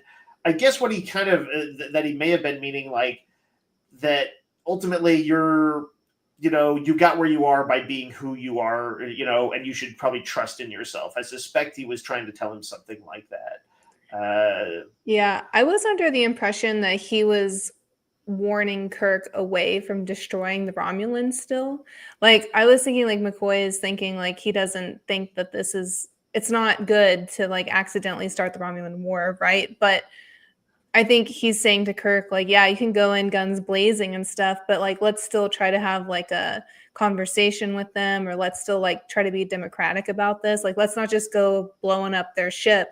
Like, if they surrender or whatever, like, let's still try to be the Federation and not just like cowboy gunslinger, So I think for me, it was McCoy reminding him like, yeah, like you're doing pretty good right now, but like, don't destroy the one named Kirk who has, in many like examples be true to yourself. You'll know the right thing to do. Just like remember. I think what you're saying, you Taylor is saying though to like almost remember the sort of the statesman, the captain side of you. That's not the warrior. I would say like he is a negotiator. Like he's a good compromiser, and like I think McCoy is reminding him like don't just go in and be a killer. Like don't go and just blow up the ship without. So. Yeah, I kind of like that. It's one of the reasons why I think it might be fun to go and look at some of the script notes and see if there were directions given to the actors on some of that stuff to point them to a line reading that that the script writers wanted, or if it was left for them to interpret. But I love seeing Kirk like need this support from McCoy. Yeah, you're right. There's a vulnerability in there that you don't always see in sort of action heroes. Reminded me of don't they show that in the oh my gosh, why am I blanking on it? The very first Star Trek with Pike talking to his doctor. In the cage. Yes, and I also think that the script was written like looking at that script and thinking these were going to be the same characters in there, because McCoy, before he says, like in all the universe, there, there's only one of each of us, don't destroy the one named Kirk. Like before he's saying that, he says, this is something I seldom say to a customer. I think that is a reference to in the cage when Dr. Boyce tells Captain Pike, doctors and bartenders, we have the same two types of customers, the living and the dying. I mean, that is a good line. Yeah, I even put in my notes, I was like, customer, question mark, does he mean patient? No, I think that's why. I think this was meant to be, when they wrote this, they Early meant it enough to be a continuation of those characters having that conversation in the cave. Gotcha. That's yeah, my that makes more sense. theory. That's an interesting notion. Yeah, I love that moment. It's one of my favorite, like William Shatner actor moments as Kirk. It's I love like McCoy's advice, even though it's kind of ambiguous of what the actual meaning is. But yeah, I don't Shatner know. does. There's a number of instances of kind of subtle acting from him in this, including what we'll get to at the very end when he goes to talk to Martine.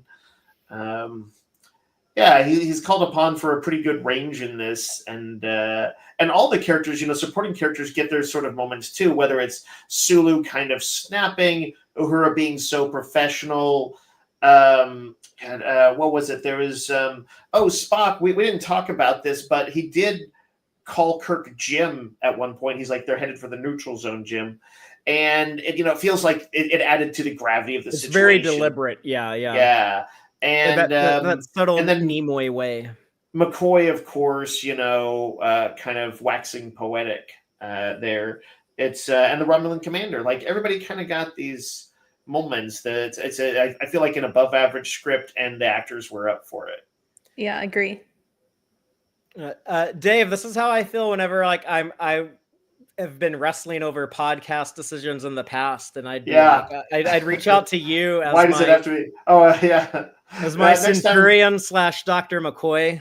Next time, I'm going to give you the big philosophical answer, like McCoy does, and you're going to be like, I don't know exactly what you meant by that, but thanks. yeah. How do I interpret that?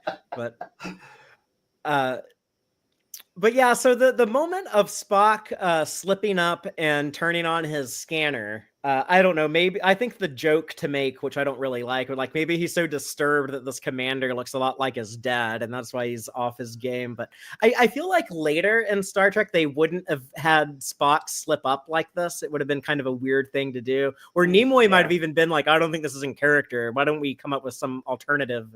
But I don't know. What do y'all think about it?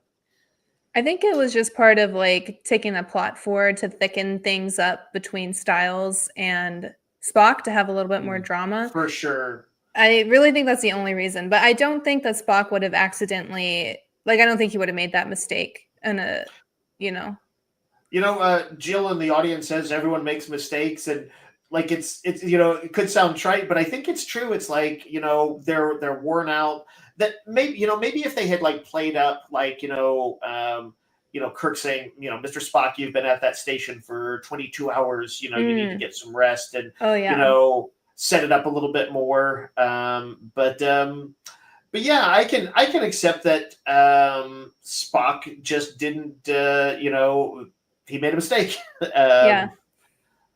I guess he was making a mistake the way Decius did on the other one. Some little oopsies. Oh yeah. I guess they were actually rather big oopsies. Another reflection. But I do absolutely, I love like Kirk's reaction to it when like Styles is like this son of a bitch. You see and Kirk just like shuts it down immediately. He's like, we don't have time to worry about that. We have to go back into action mode, into tactician mode.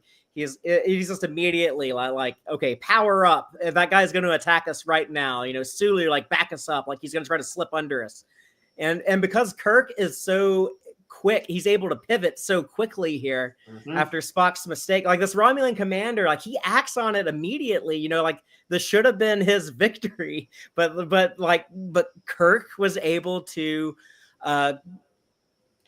just react quickly enough that like the Romulan commander is even like what does he say? I have the quote in He's here a somewhere. sorcerer, that one. Yeah, that's good. The admiration, it's funny because it is very much like this movie Heat.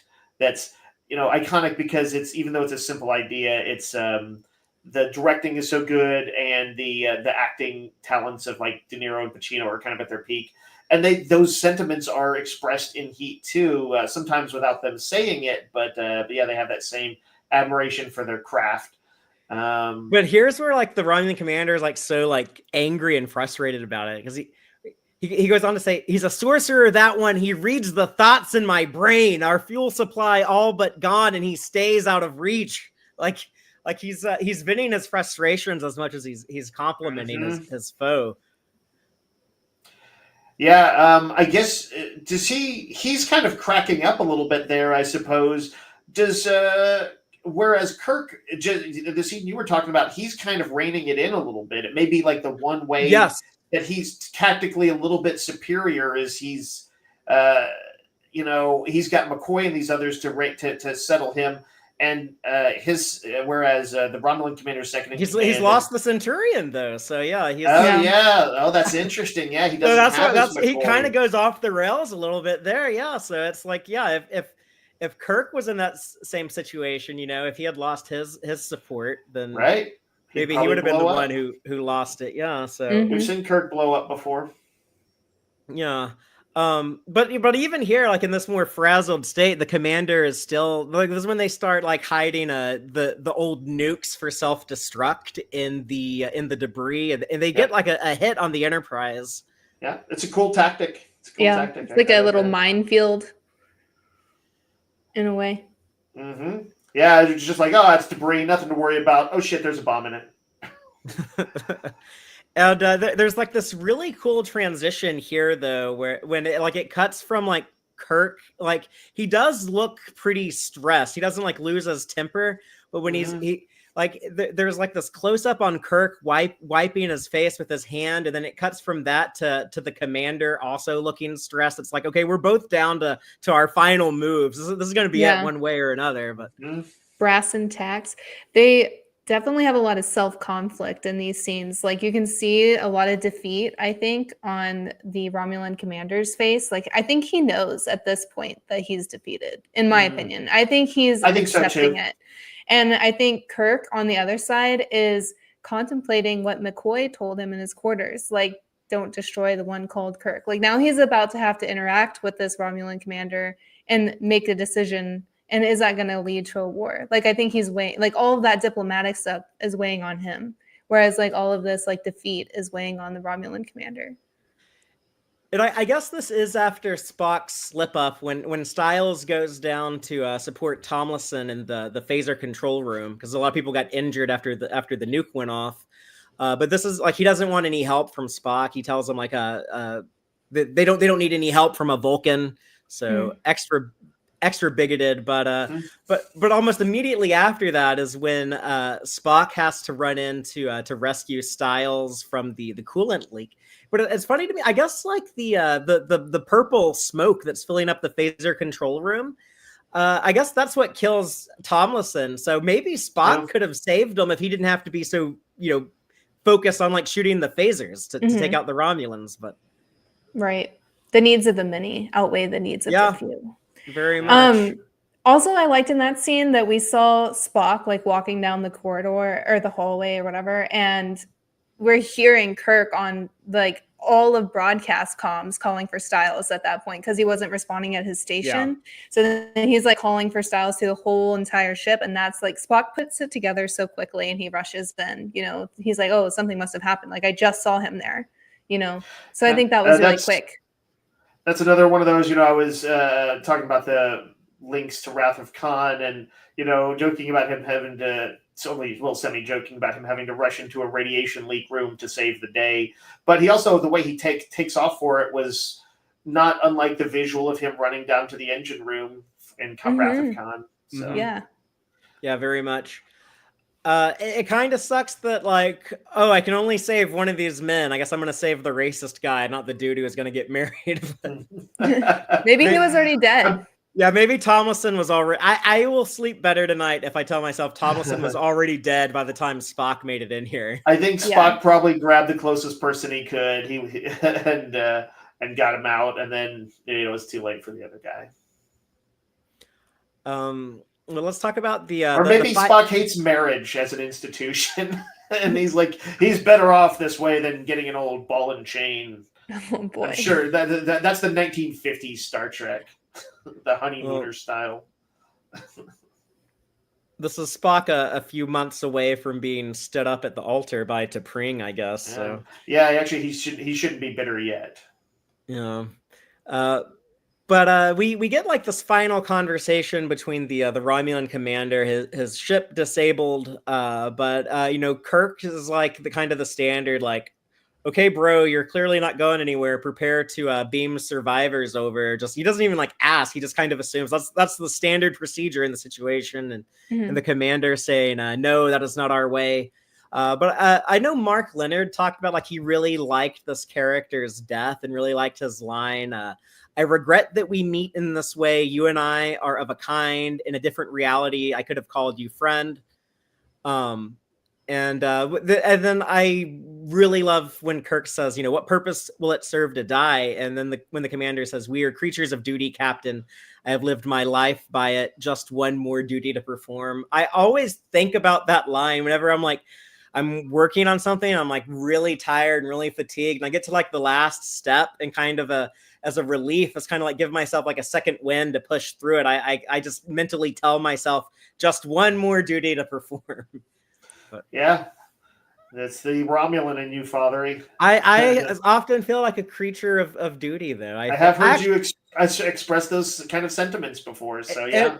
It happened today. My dad told me like, oh, I'm rebuilding the deck at your sister's house in the backyard. Can you come help me? And I had absolutely zero desire to go do that today, but I felt honor bound through obligation as a creature of duty. So I had to go help with that. Yeah, that's it's one of those interesting things because it's.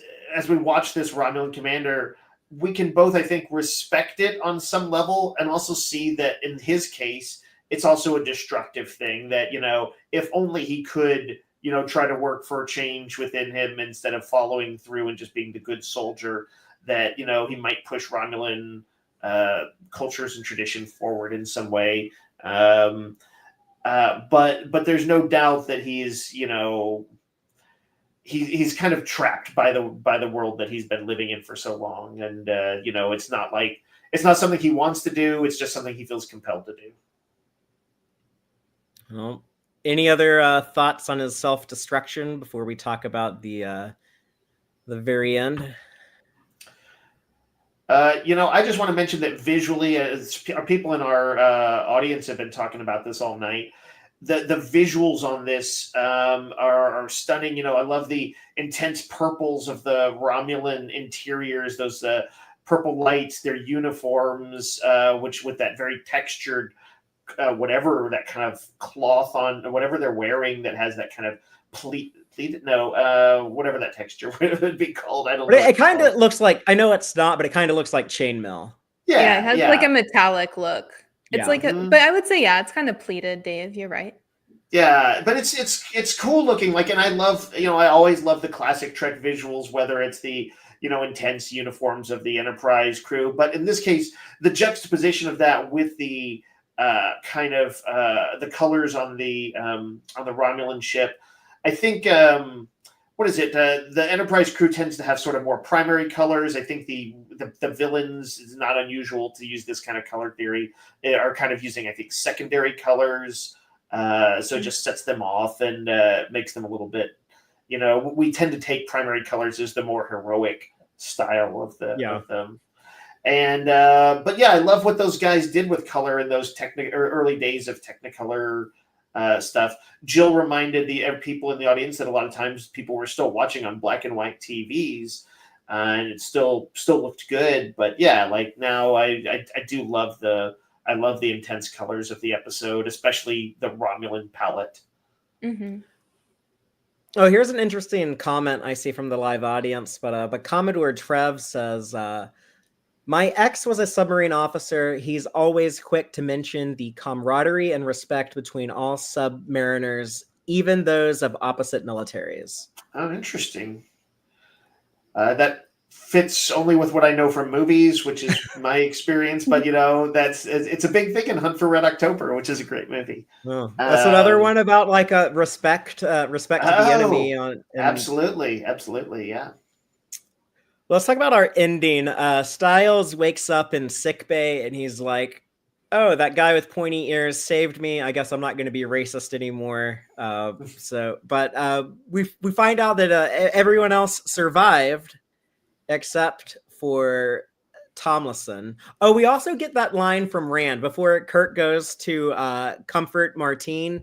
Rand says, "We finally heard back from HQ, and they said we'll support whatever decision you make." So that's kind of the cherry on top for this episode. I love that the bosses were too slow, and it turned out like you didn't need to stress. They were just going to be like, "Oh, do whatever you think is best. We'll support you." I was like, that would have been really useful to know, like 9 hours and 47 minutes ago, y'all. But yeah, Yeah. One of my not so loving lines in this, I didn't like that when Styles is like, "Oh, well, Spock saved me," and then Spock has a line where he's like, "I'm a Vulcan. I had no feelings except to save the navigator," or whatever. And I was like, I think that was unnecessary. Like, we could have just left that off and like let Styles say the thing and then Spock just be quiet or something. I don't know. I thought it was kind of awkward. It does sort of, I mean, I think it kind of fits how Spock is kind of brusque sometimes. And, almost he's like, "Hey, don't think I did it because I'm sentimental." Okay. He's like, "It was a logical call and I made it." But it does affirm that he's like, "I am a Vulcan and I do Vulcan philosophy and I don't do Romulan philosophy." And so in a way, it is him sort of exonerating himself and saying, this is what I'm truly devoted to. Yeah. But it is also a little bit of a, as Jill in the comments notes, "Fuck you, Styles." Like, you ain't nothing special. You were just there. But that the very last scene of Kirk and Martine, her fiance, who she was like literally like minutes, maybe even seconds away from marrying, snatched away from her. But it's like, oh yeah, this is like the reality of war, though. It's like, when Dr. McCoy was like, "Is it really worth it to do that?" It's like, okay, it looks like things paid off. They're going to prevent the war with the Romulans, but like there is still a cost to it. Like this young man died and left his bride at the altar, I guess. In the comments, Rachel noted the framing of the previous shot we had pulled up, which is Kirk in the doorway to like Martine's room or wherever she is, and her kind of prominent, looking to the side, or maybe looking out a view screen. I can't quite tell from there, but it's a really well framed shot. You see that her face, that she's broken. I definitely. I definitely thought this was like the chapel, and she was like looking up at the mural in the chapel. Right, kind of what could have been. Like where they were mirroring the beginning of the episode. If it wasn't for this fucking praetor, like that would have been the spot where I got married. Yeah. Yeah. I really like her. And what's interesting is I was thinking about this just now. Kirk offers some words of comfort, and she says, what does she say? Something like, "I'll be all right." I'm all right. She just says, "I'm all right." Like already, right. She's all right. And it's sort of like it rings a little hollow. Her face didn't look like she was all right, but it's a sense that they are a bit like the Romulans more than they think, because she's trying to put duty first and kind of ensure him, "Hey, I'm okay. I could get back on duty," or whatever. And that's a kind of a Romulan style thing that we've seen in this episode.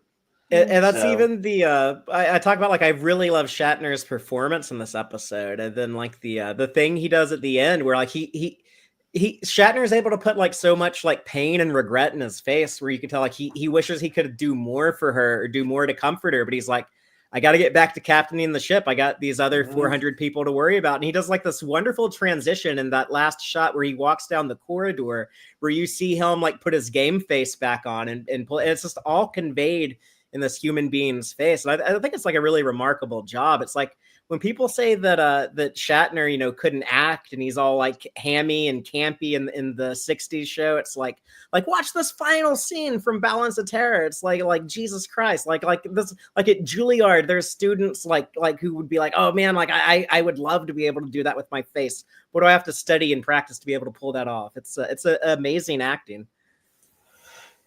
Yeah, I've always been a fan. That's he was arguably a big part of why I got into Trek. Back in the day, is I loved him as the centerpiece character for this ensemble. And and I also want to compliment the sort of the directing of that scene. Just that they kind of let the scene hold for a bit, that he doesn't have ultimately anything that more that he can say to her.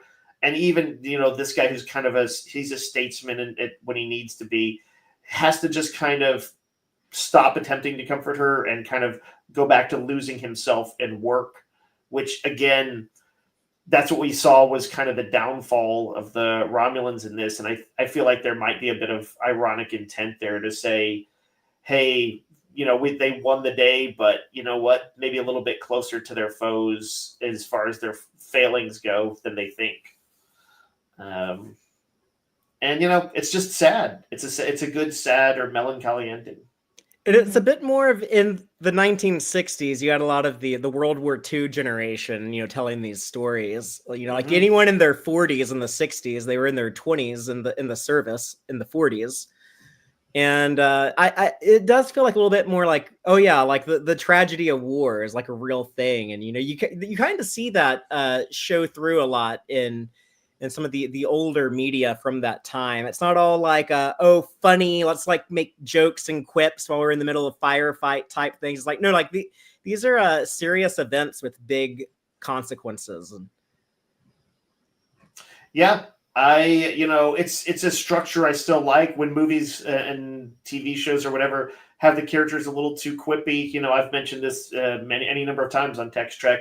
I start to kind of unplug because I'm like, I need I know it's not reality, but I need that sense of reality, which is to say when people think they're in real danger, when they know they're in real danger, the quips do not come as easily. Like you don't get the sense of gravity if they're making jokes or... Right. Yeah. And I do like some things where the stylized approach is to allow for that, but I feel like you got to rein it in at times and have these moments like in this episode where, it's kind of like there are no words, or, quipping would just feel completely out of place. Well, although, you know what? This is messed up, but if you just played the kind of quirky Spock just made a cutting remark music over Kirk's walk there, it'd be messed up. Okay, let's do that fan edit of A Balance of Terror and see how it plays. Yeah. Do either of y'all have any final thoughts on Balance of Terror before I go into the Gornegg section of the show? I think I don't think I do. I think I think I said my piece. Yeah, I have nothing more. Cool. Well, no further statements. I'm going to go into the Gornegg section of the show then, where I like to talk about some of the Easter eggs and jokes and continuity connections. But the wedding ceremony we get at the beginning, some of the dialogue used in that is repeated by Captain Picard when he performs the wedding of Miles and Keiko O'Brien in the TNG episode Data's Day.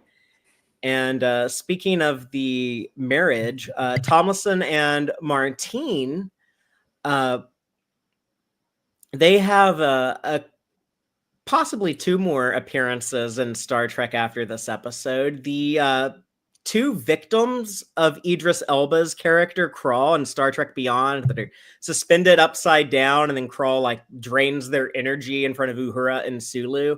In the script by Simon Pegg and Doug Junn, I think, the guy who plays Sulu's husband, they named these characters Martine and Tomlinson. The casting doesn't reflect that. Tomlinson's played by a black guy and Martine's played by a blonde woman. But I mean, that was kind of the inside joke, is that like they're still fated to die in the Kelvin timeline. That's mean. And in the Equality of Mercy episode of Strange New Worlds, we see Anson Mount's Captain Pike performing a wedding between two people. We don't get their names, but maybe they're meant to be Tomlinson and Martine. They don't really look like the 60s actors either, but maybe that's just like the recasting of Strange New Worlds. We never get names for them though, so I guess it's like a question mark, but probably the same people, I guess, given the timing of the events. The phaser control room that they work in, by the way, this is the only episode we see it in, but I always feel like it's a place I think about being on the 1701 Enterprise a lot. I guess because I love this episode so much. But I always thought it was the inspiration of Malcolm Reed's armory in Star Trek Enterprise, where like they shoot the torpedoes out of there, not the phasers. But it just like the fact that it's like a station that someone works in. I know we have like torpedo rooms in Wrath of Khan and Star Trek 6 too, but the closest thing to the phaser control room to me seems to be the armory of Enterprise.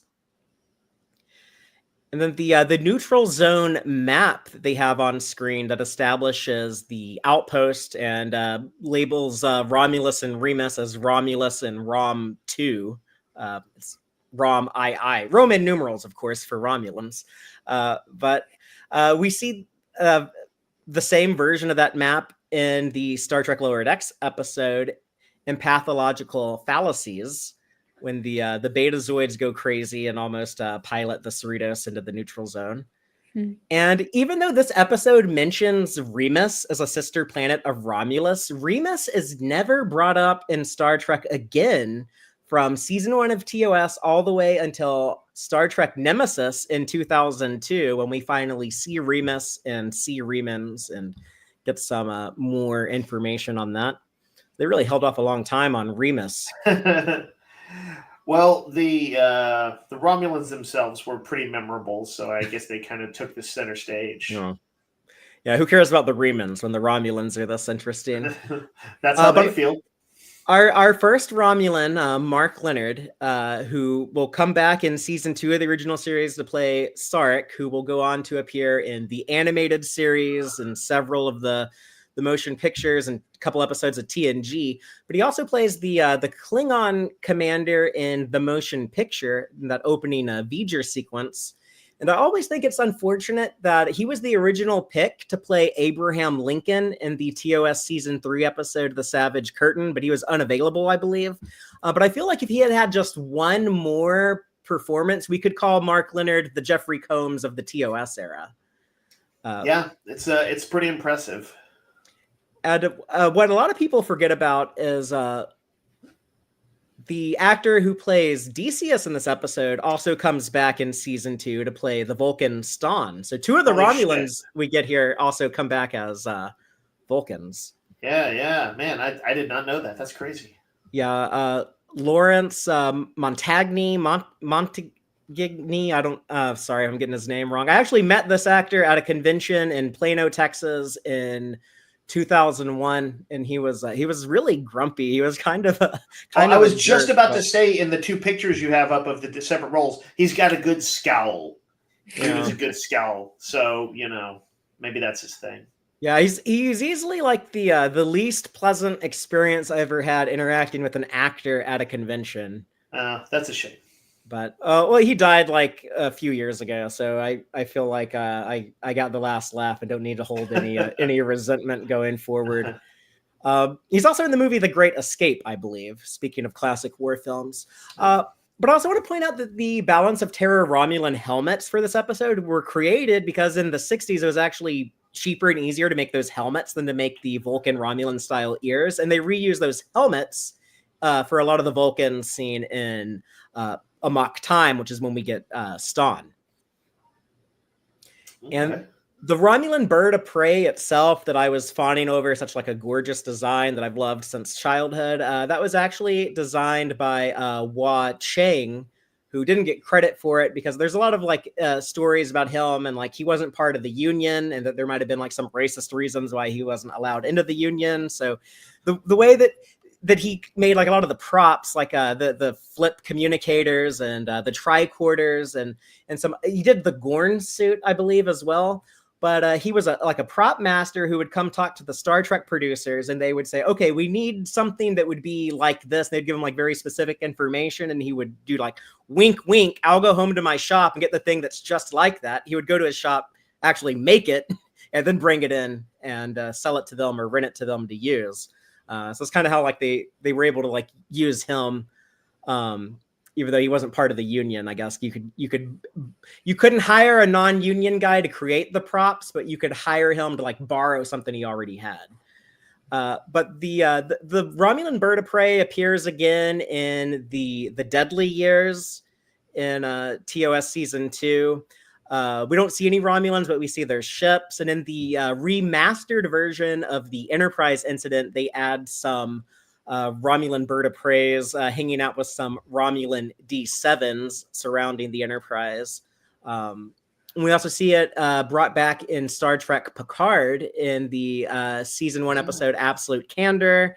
It shows up in the Lower Decks episode Veritas, in the Strange New Worlds episodes A Quality of Mercy and Tomorrow and Tomorrow and Tomorrow. It's a good looking ship. I love it.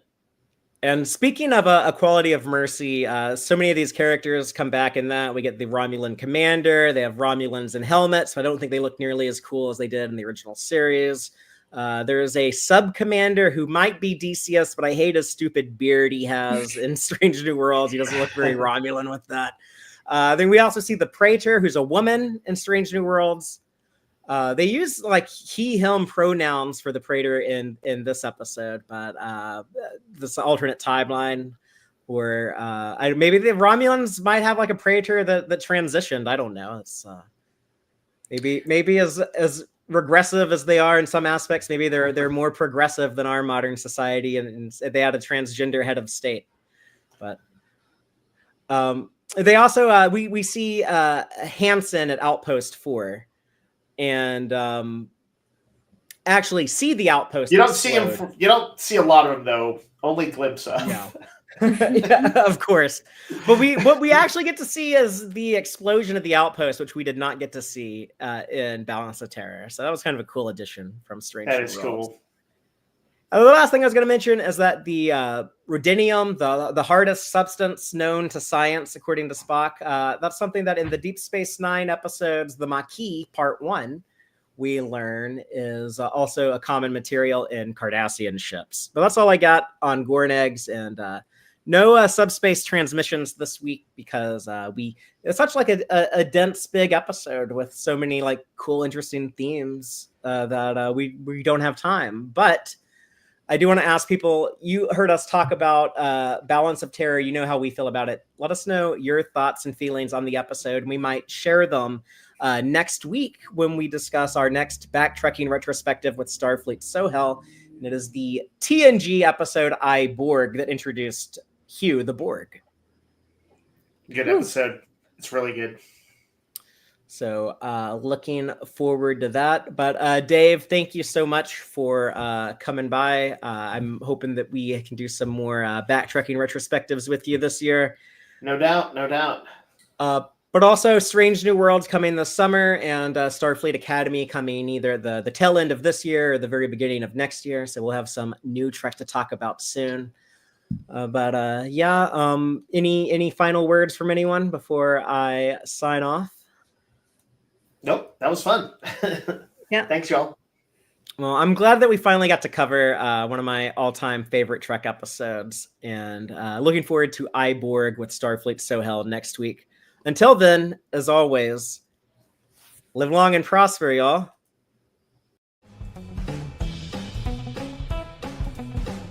Subscribe to YouTube to watch the Tex-Trek podcast live or listen to us later on your favorite podcast platform.